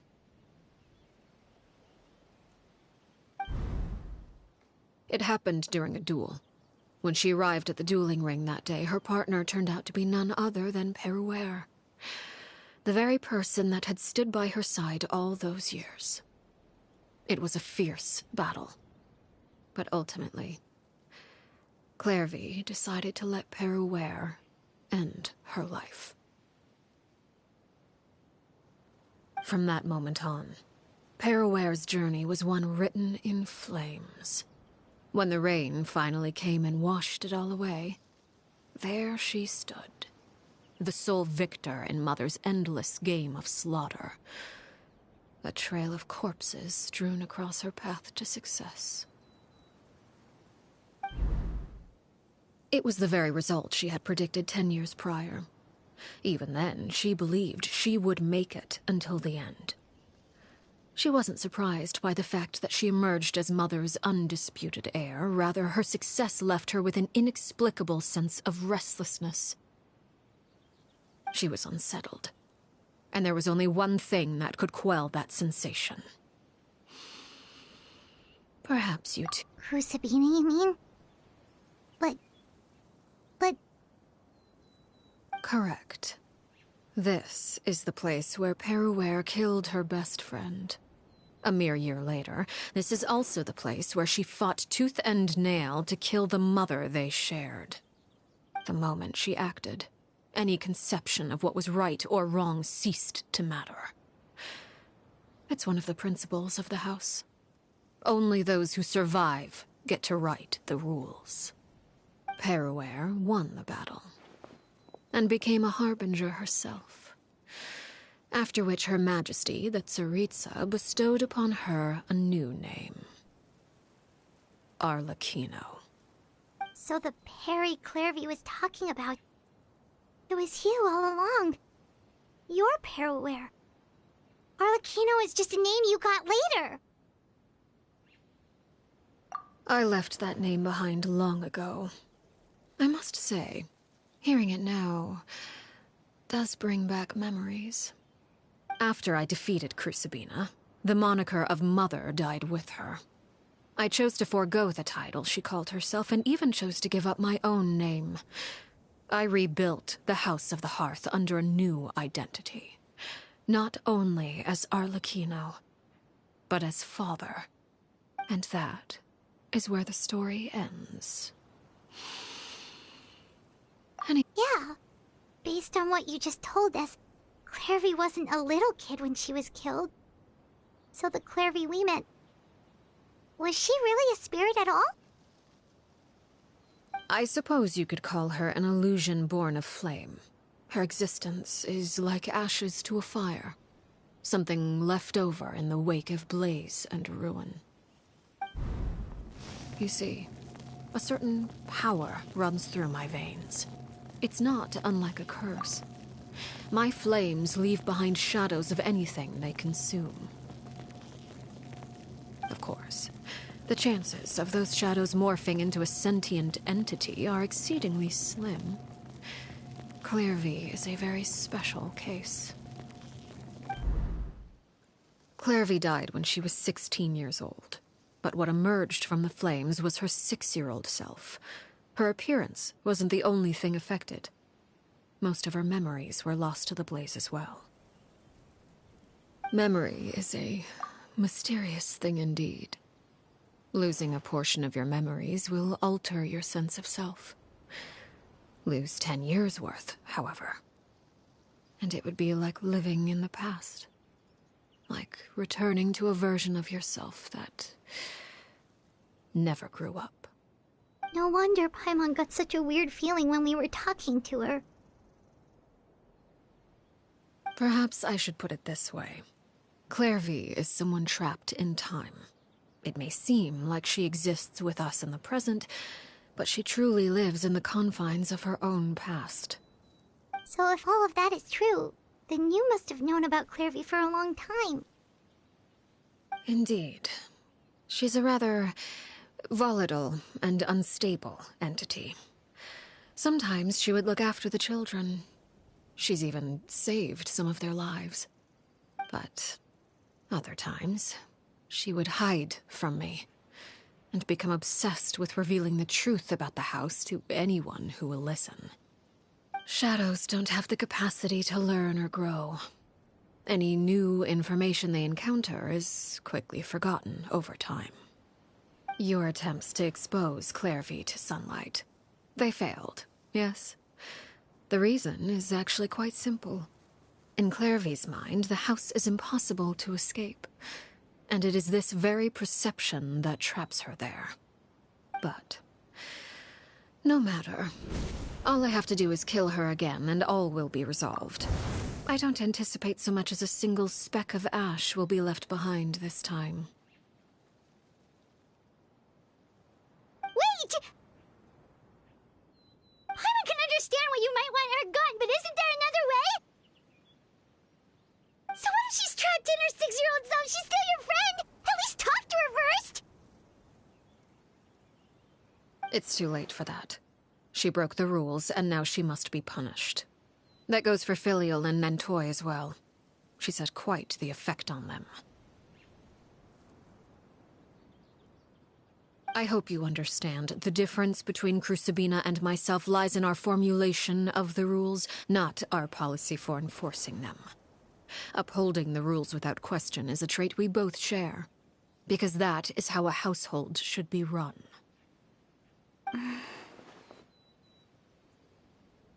Is this really what you want to do? Whatever could you mean? Don't you want to say a proper goodbye at least?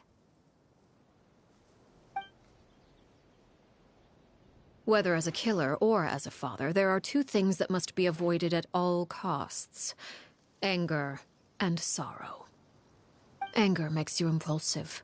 Sorrow causes you to waver. Well, it appears it's about time to proceed. Before we arrived, I told some of my well-behaved children to bring our troublemakers here by nightfall. I do believe I've kept my end of the deal. I give your friends quite a bit more time.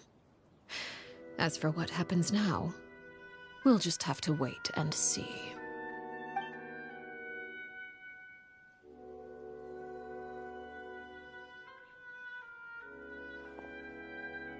Here they are, Father. You gonna execute him? Seeing something like that would actually be a first for me. Lenny! I'm sorry. I heard about how you helped buy us more time. But I still failed. I couldn't find a way to fulfill her wish. Huh? Are you... Perry? Indeed, it's been a while, Clairvy. Perry! Shh. Stay right there. I'm sorry to postpone our reunion, but first I believe certain scores need settling.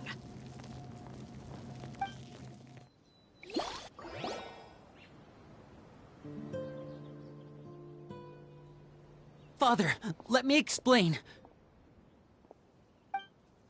Out of my way. Father! You chose to conceal a threat to the house. And for that, you must be punished. Overall, however, I suppose your wrongdoing is hardly the most egregious of the bunch, so I'll deal with your punishments later. As for right now, the more pressing concerns are the traitors among us. By traitors? Do you mean us? Father, let me explain. We didn't mean to... Fultz, why don't you share what you heard? Yes, Father. Secret Midnight Meeting number 3. Participants, Filial, Nantoi, Sato, Toddy. Nantoi clearly said, if only Father wasn't the one who took us in. Sato added, I'm sick of this life. I just want to live as a normal person. Filial was the worst of them all. She called us crazies and said a bunch of mean things about Father. I did not! You're lying! Fultz is trying to frame us. It's not like I'm the only one who heard those things. After that, you and Toddy and a bunch of other people started talking about Clairvy. You were using all those things Clairvy brought up as an excuse to question Father. We're birds locked in a cage. The only way out is to destroy it. That's what you said, wasn't it? You little... You just want me gone, don't you? What did I ever do to you, huh? And you, Sheplo, have you forgotten who stood by your sickbed, watched over you, and changed your dressings? Come on, let's hear it then. What's your reason for all this?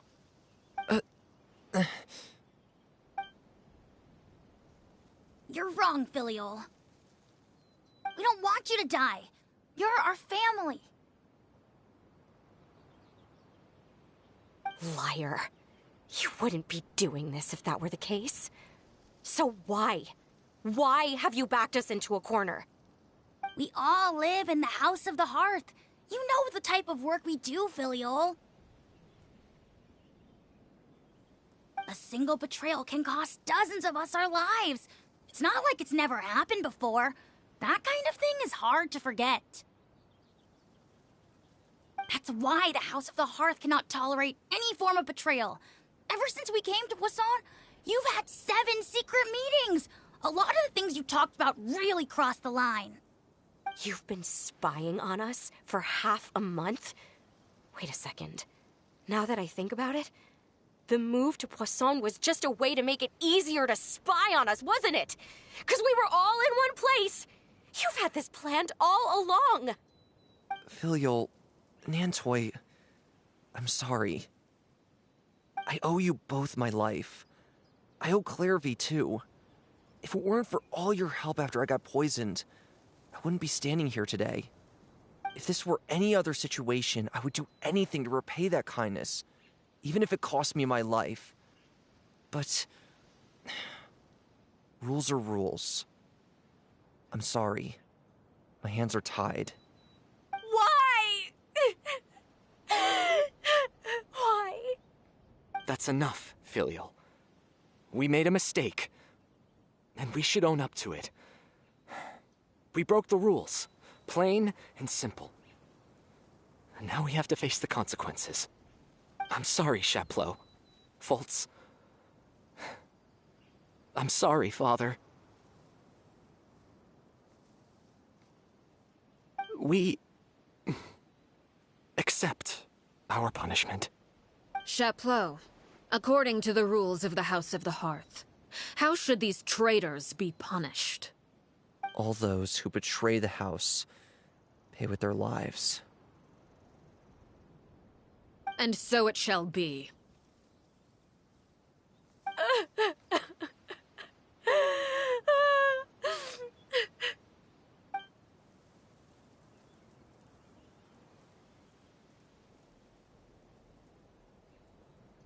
Father, please wait! Something you want to say, Linny? Please reconsider, Father. What Filial and the others did, does it really count as betrayal? We all come from broken families. From the very first day we joined the House of the Hearth, we wanted nothing more than to make it a real home. But the truth is, none of us know what a real home should look like. I'm not saying I have all the answers. All I know is this. Killing Filial and the others may uphold the rules, but doing so will only bring us further away from being a real family than we've ever been. So please, Father, please, reconsider. I agree with Linny. Father, please. Linny, you...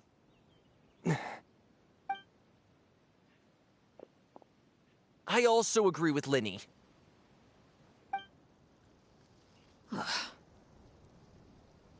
An order once given cannot be rescinded. However, given the extent of your determination, I suppose we shall have to go about this a different way. Draw your weapons and face me. Our weapons? Father, are you referring to a duel? Precisely. The rules of the house will not be altered. Traitors must be punished. However, resolving disputes with a duel is also one of our rules, one that also applies to me. Demonstrate a sufficient showing of strength, and I shall offer a concession. Wait. Beat Father in a duel? Impossible. Father is way too strong, even for Lenny.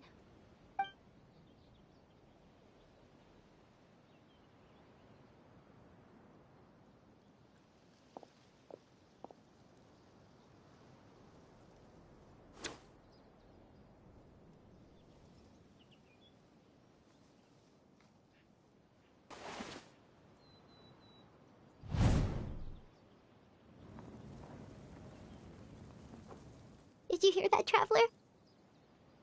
Lenny and the others have to duel the knave. What should we do? Can they really win something like that? If they lose, those people from the house are really gonna be executed. Hey, are you listening?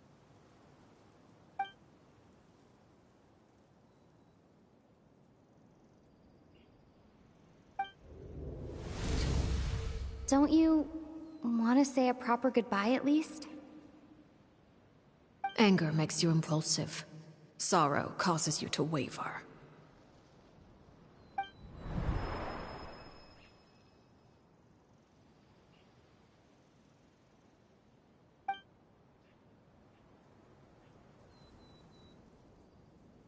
Oh, looking at that expression on her face, she seems really serious about this. Guess that means there's no chance she's throwing the duel on purpose, huh?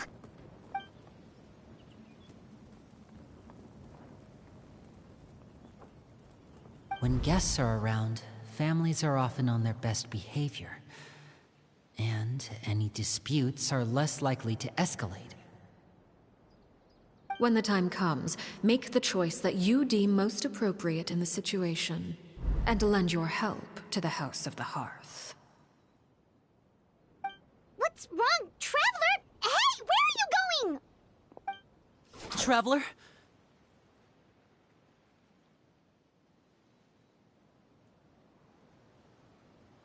You're asking to join the duel against the knave? I'll allow it. We do have a ready-made dueling ring at our disposal, after all. All I would advise is this. Keep a firm grasp on your weapon, and give it your all. Any less, and you may just lose your life.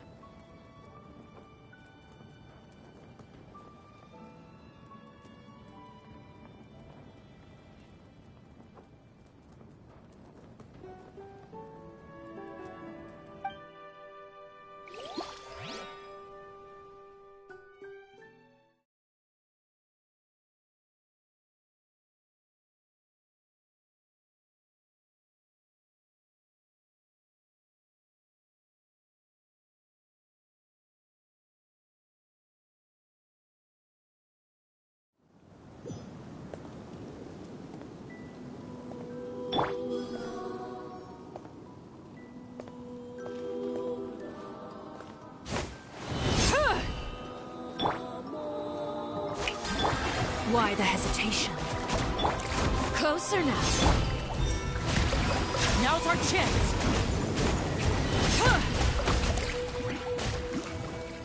With these rising flames, how amusing. Dusk is glowing. Time to shine!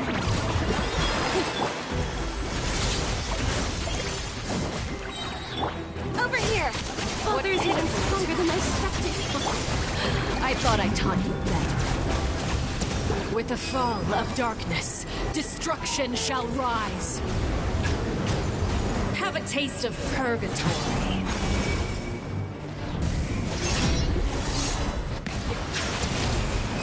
Look out! Spare your energy. Running is no use.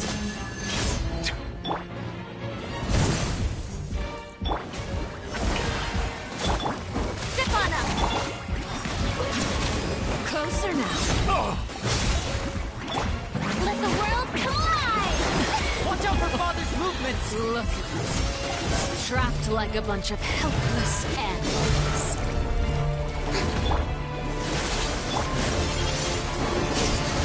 Stay calm.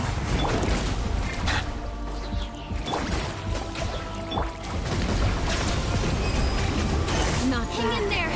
You've proven to be a worthy opponent after all.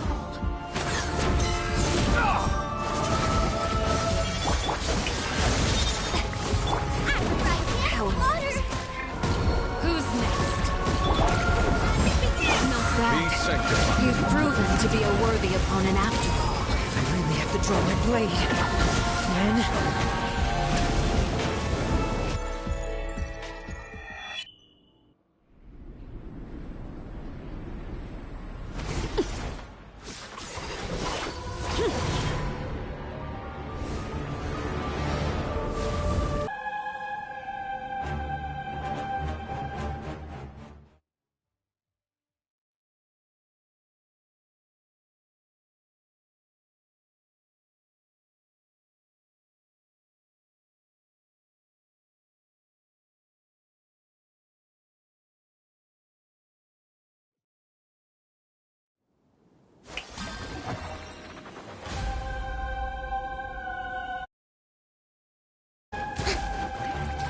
Let my name echo in song!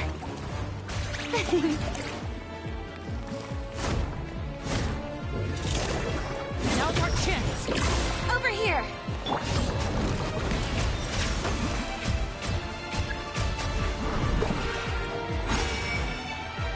Your punishment made manifest. Stop that! Watch out for Father's movements! Look out!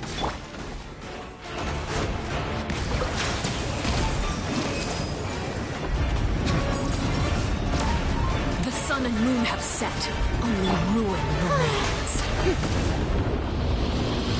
You struggle in vain. Silence! Now's our chance! Over here! Sometime is only the beginning.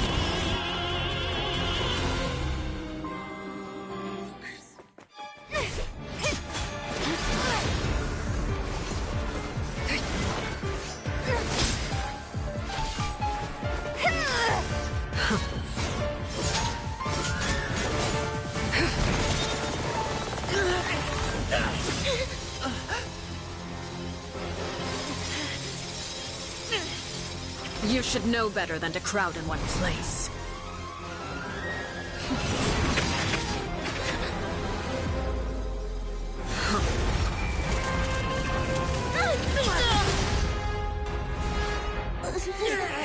Oh, I know. No! I'm sorry, Father!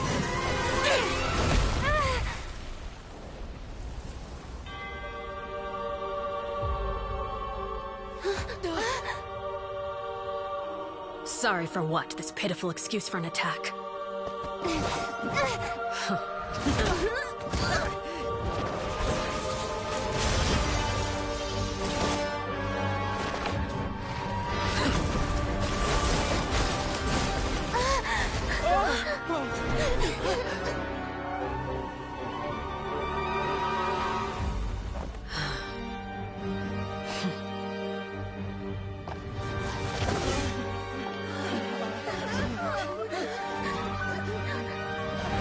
Father, no!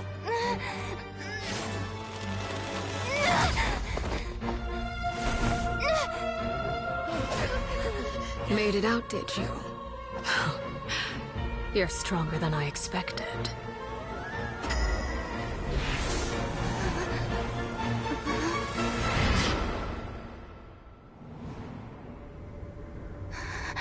A crimson moon. I can't move.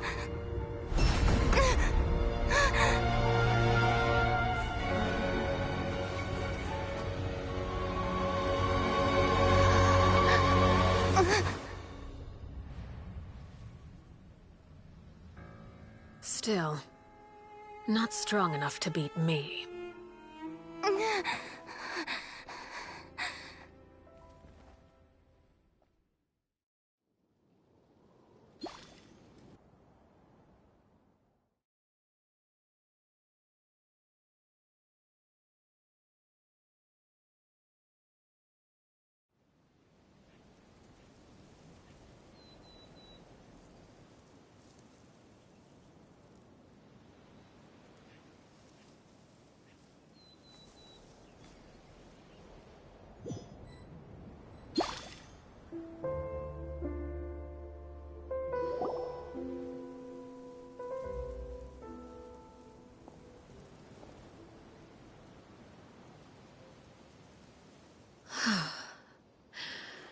I believe we can end things here.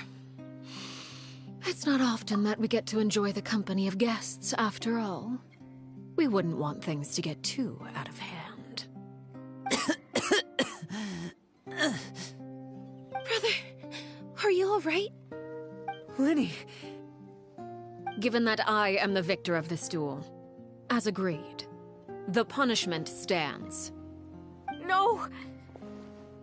I never thought things would end like this. However, everyone involved in the duel demonstrated a remarkable level of strength and determination. In light of this, I'm prepared to change the method of execution. Elwar, the bottled flames I gave you for safekeeping. Do you still have them?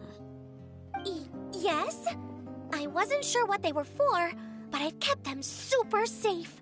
I didn't lose a single one. Wonderful. Then, in just a moment, I'll have you administer them. Bottled flames? Indeed. They're the product of a secret experiment. Under certain special circumstances, flames can be extracted from my person and preserved. Once ingested, searing pain will spread across every inch of your body. No harm will come to you physically, but your memories will be burned away. If you can withstand the pain. When you awake, you'll have forgotten everything you know about the House of the Hearth, and will be expelled from the organization. In other words, administering this concoction will kill the version of you that grew up in the house, and give you a new identity.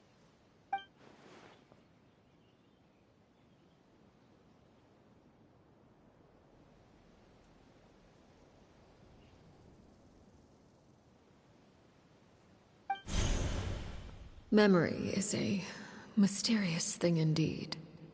Losing a portion of your memories will alter your sense of self.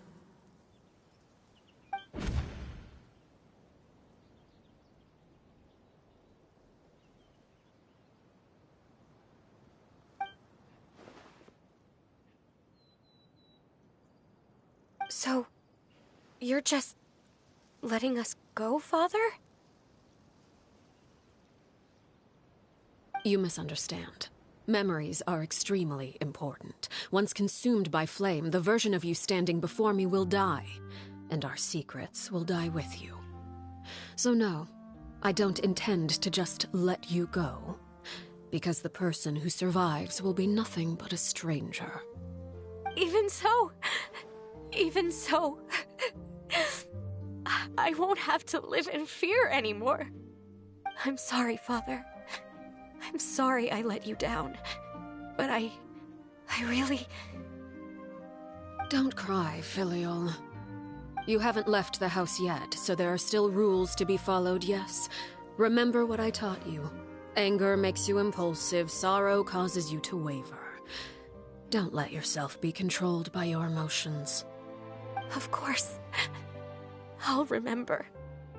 Dry your tears, and go pursue the life you really want. Yes, Father.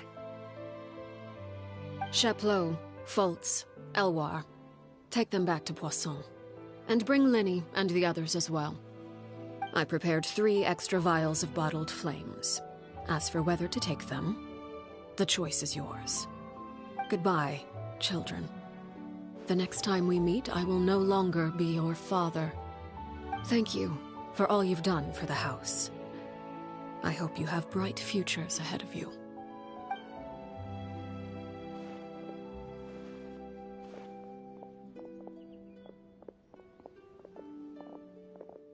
Father.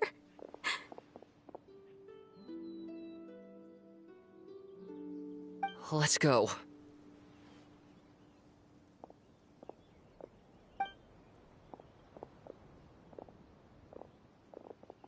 Here, grab my arm, Linny. I'll help you walk back. Thank you.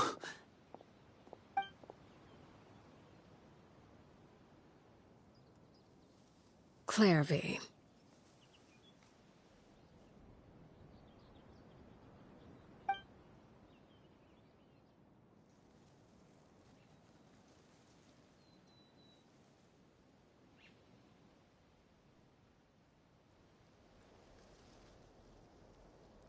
Can we talk now? I've been waiting for a super long time. You really are Perry, aren't you? I haven't seen you in so long. How come you're all grown up? Wait, did I somehow travel to the future on accident? Or am I dreaming? What a long dream. Neither. You died, Clairvy. That's what happened. You could have at least sugarcoated it a little. Look, she's that speechless. Oh. Okay then. Huh? That's it? You accepted it just like that? Yep. If that's what Perry says happened, then I believe her. Perry wouldn't lie to me. Plus, I don't really need to know why I'm like this. I'm more curious about what happens in the future. If you're a harbinger now, Perry, that means Mother is gone, isn't she? Can you tell me about it? I want to know what happened to her. And to me. You never stopped trying to defy fate. At first, no one believed you. You could only vent your frustrations to the moon. In fact, you often sought comfort in the night sky. You wanted to see the aurora, so one night we promised each other we would go to Snezhnaya to see it together. Later on, you tried to run away, but you were brought back each time. Mother spared your life, but it wasn't out of kindness. Instead, she decided to make an example of you by slowly torturing you over time. That way, the other children would know what happens to traitors. Still, you never gave up. Mother hoped that through ruthless duel after ruthless duel, she would be able to crown an ultimate victor among the children she raised. But you called on everyone to unite, to fight to a draw in order to reduce casualties. Your efforts may have only delayed the inevitable, but still. You gave them hope. You tried everything you could think of, but every attempt ended in failure. Still, you never turned your sword on Crucibina, and you never turned it on me. On that gloomy day, you told me, "For the last 16 years of my life, I've done everything I can to fight for freedom. But now, I realize that the only freedom I truly possess is the freedom to choose to die." I never imagined I would say something like that. I must have been feeling really worn down. But somehow, I still think I understand. According to Mother's plan, only one of us was going to make it until the end. And I always hoped that person would be you. If I could do it all over again, I still don't think I would make a different choice. Even when I first met you, I knew you'd be able to do what I couldn't. Is that so? Even now, I'm not sure I truly understand what kind of freedom you were trying to pursue. But as the head of the House of the Hearth, and as the children's father, I've tried to give them the most basic of freedoms. The freedom to choose their own fate. It's something I discussed with the Iudex of Fontaine. The children who want to leave the house will have their memories wiped clean of all secrets pertaining to the organization. In return, they will be allowed to live a normal life in Fontaine without being prosecuted for their past. Of course, I won't simply hand freedom to them on a silver platter. They have to fight for it and prove themselves worthy of it. Only freedom that is earned has true value. That's more than enough. That's exactly the kind of life I was fighting for. You know, Perry, I think you're a pretty amazing king, and a really great father, too.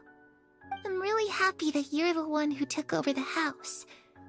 I guess I do have one regret, though. I still haven't seen the outside world.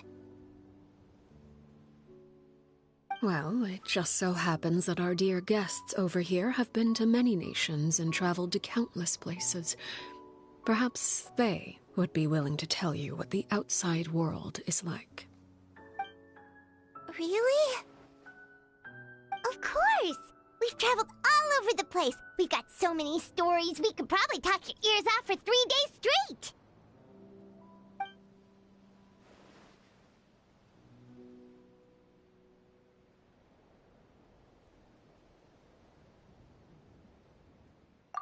You know, I used to dream of being a bard.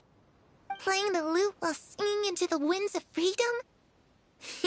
Even if there was no one there to listen, I would have continued to sing no matter what.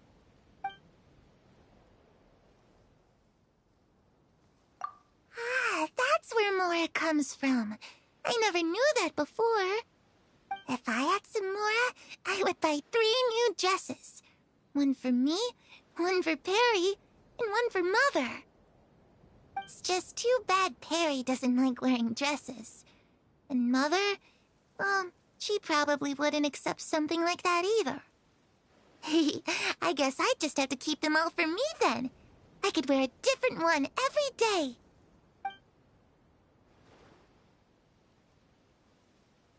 Those yokai you mentioned, what do they look like? I once saw a drawing of this one guy with horns on his head and a super scary face. Are there any yokai like that? Oh, sounds like you're talking about an Oni. Yep, we've met one, and let Paimon tell you, they're not nearly as scary as they look. I was always too afraid to skip Mother's fighting lessons. But at the academia, I bet you could do all sorts of secret things in class. Things that have nothing to do with studying. I'm just kidding. Being able to study whatever you want without having to fear for your life actually sounds pretty great.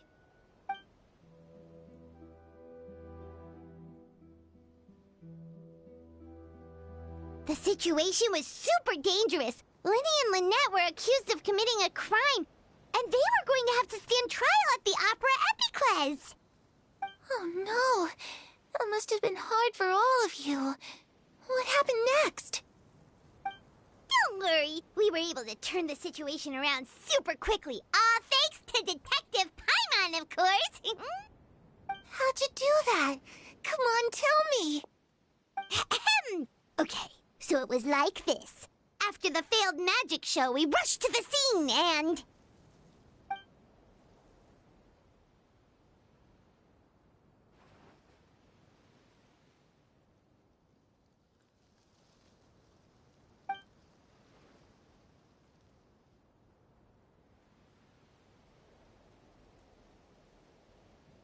Shadows don't have the capacity to learn or grow. Any new information they encounter is quickly forgotten over time.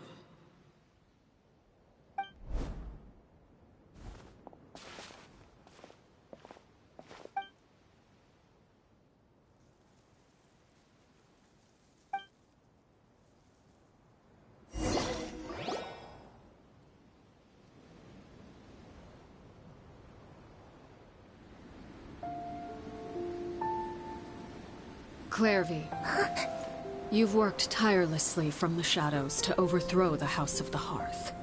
Now, by my authority as the Knave, I shall announce how this matter ends. You are hereby expelled from the House of the Hearth. You are no longer tied to this place, nor are you bound by its rules. You're saying that I can finally leave? I get to experience the outside world as well? Oh, I almost forgot. There's no getting older for me. Still, seeing who you grew up to be makes me really happy, Parallel. Take care of yourself. Goodbye. May we meet again someday.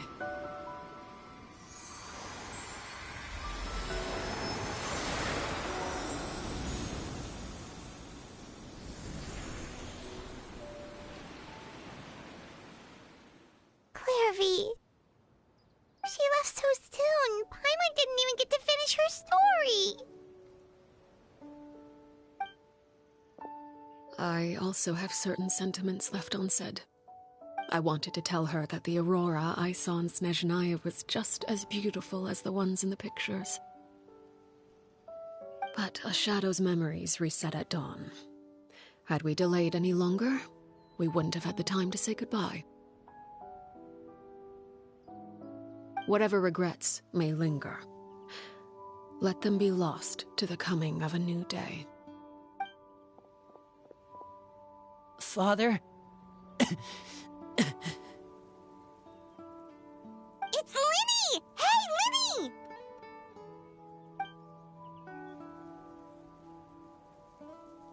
What is he doing back here? Let's go check it out.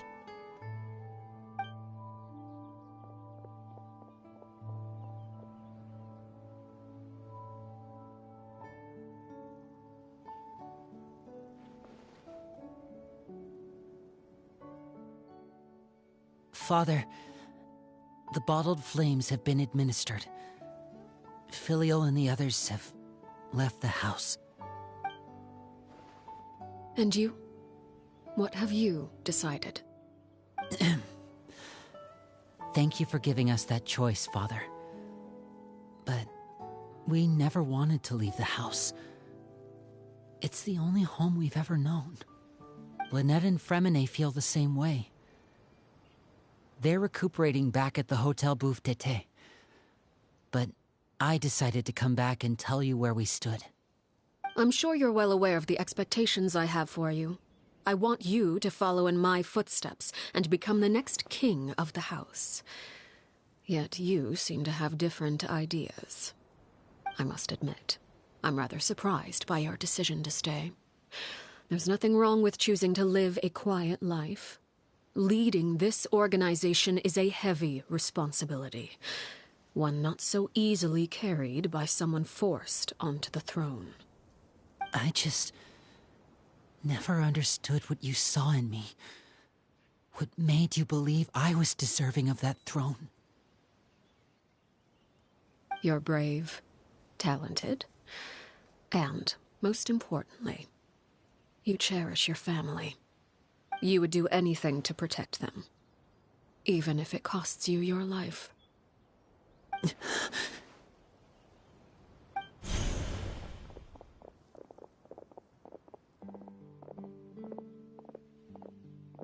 Speaking up back there was so brave of you, Linny.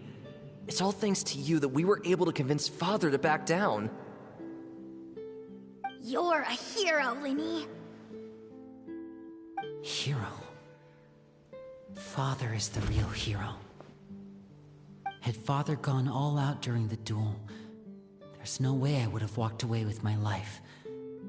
She must have had it all planned from the beginning, from the very moment she suggested a duel. I'm not deserving of that title. I'm not strong enough or smart enough. You're wrong.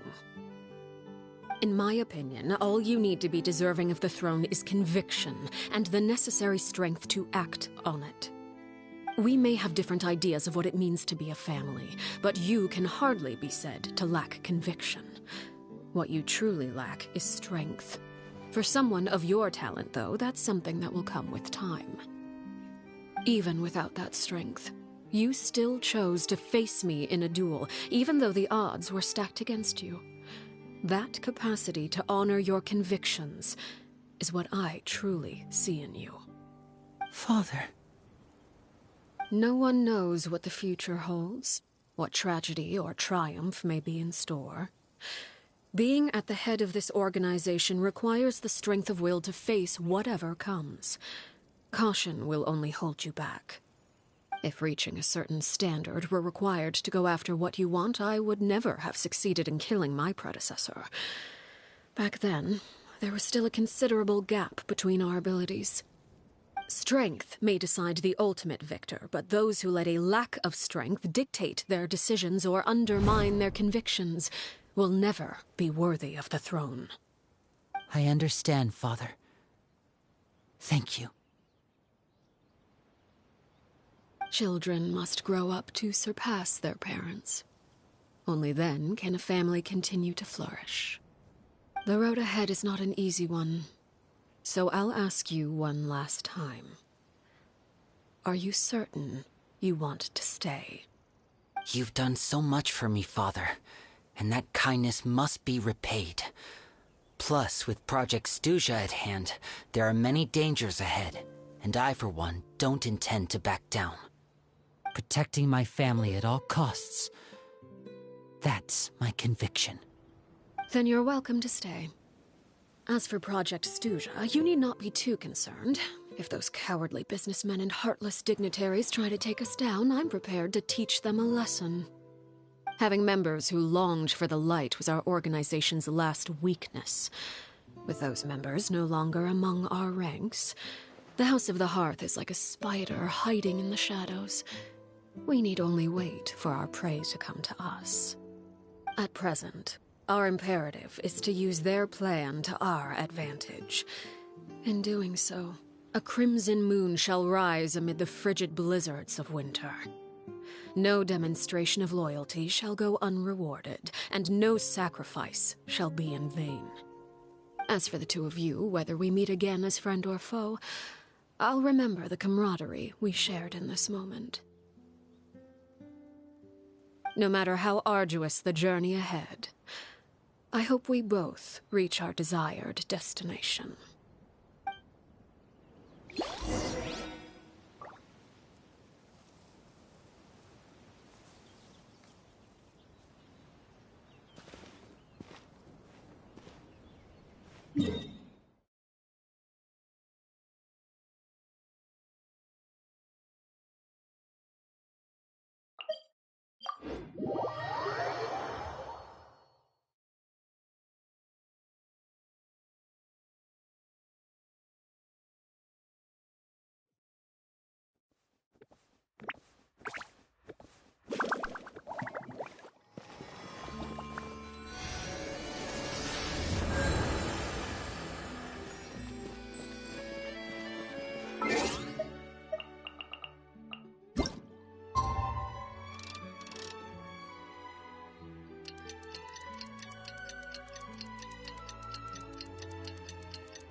Didn't Linny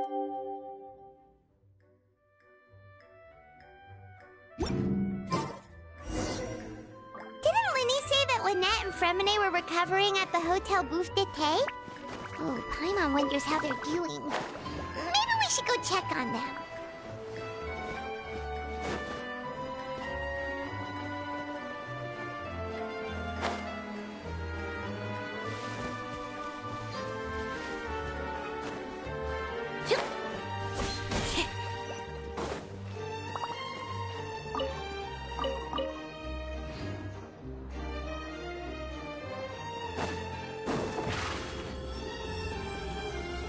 Step on up!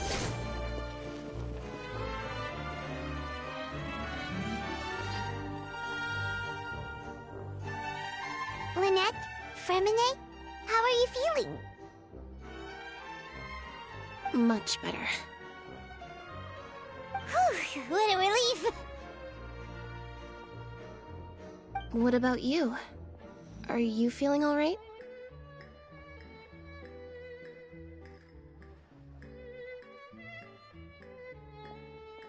I knew you'd come out unscathed. Us, on the other hand, well, we've been bedridden for 2 days. I couldn't even turn over. Oh, and I wanted to ask, is Clairvy gone? Linny and the other members have left Poisson and returned to the House of the Hearth. According to him, there haven't been any more sightings of a spirit roaming the house. I see. I'm glad. Father came to check up on us 2 days ago and told us about what happened with Crucibina and Clairvy. Actually, I've met Crucibina before.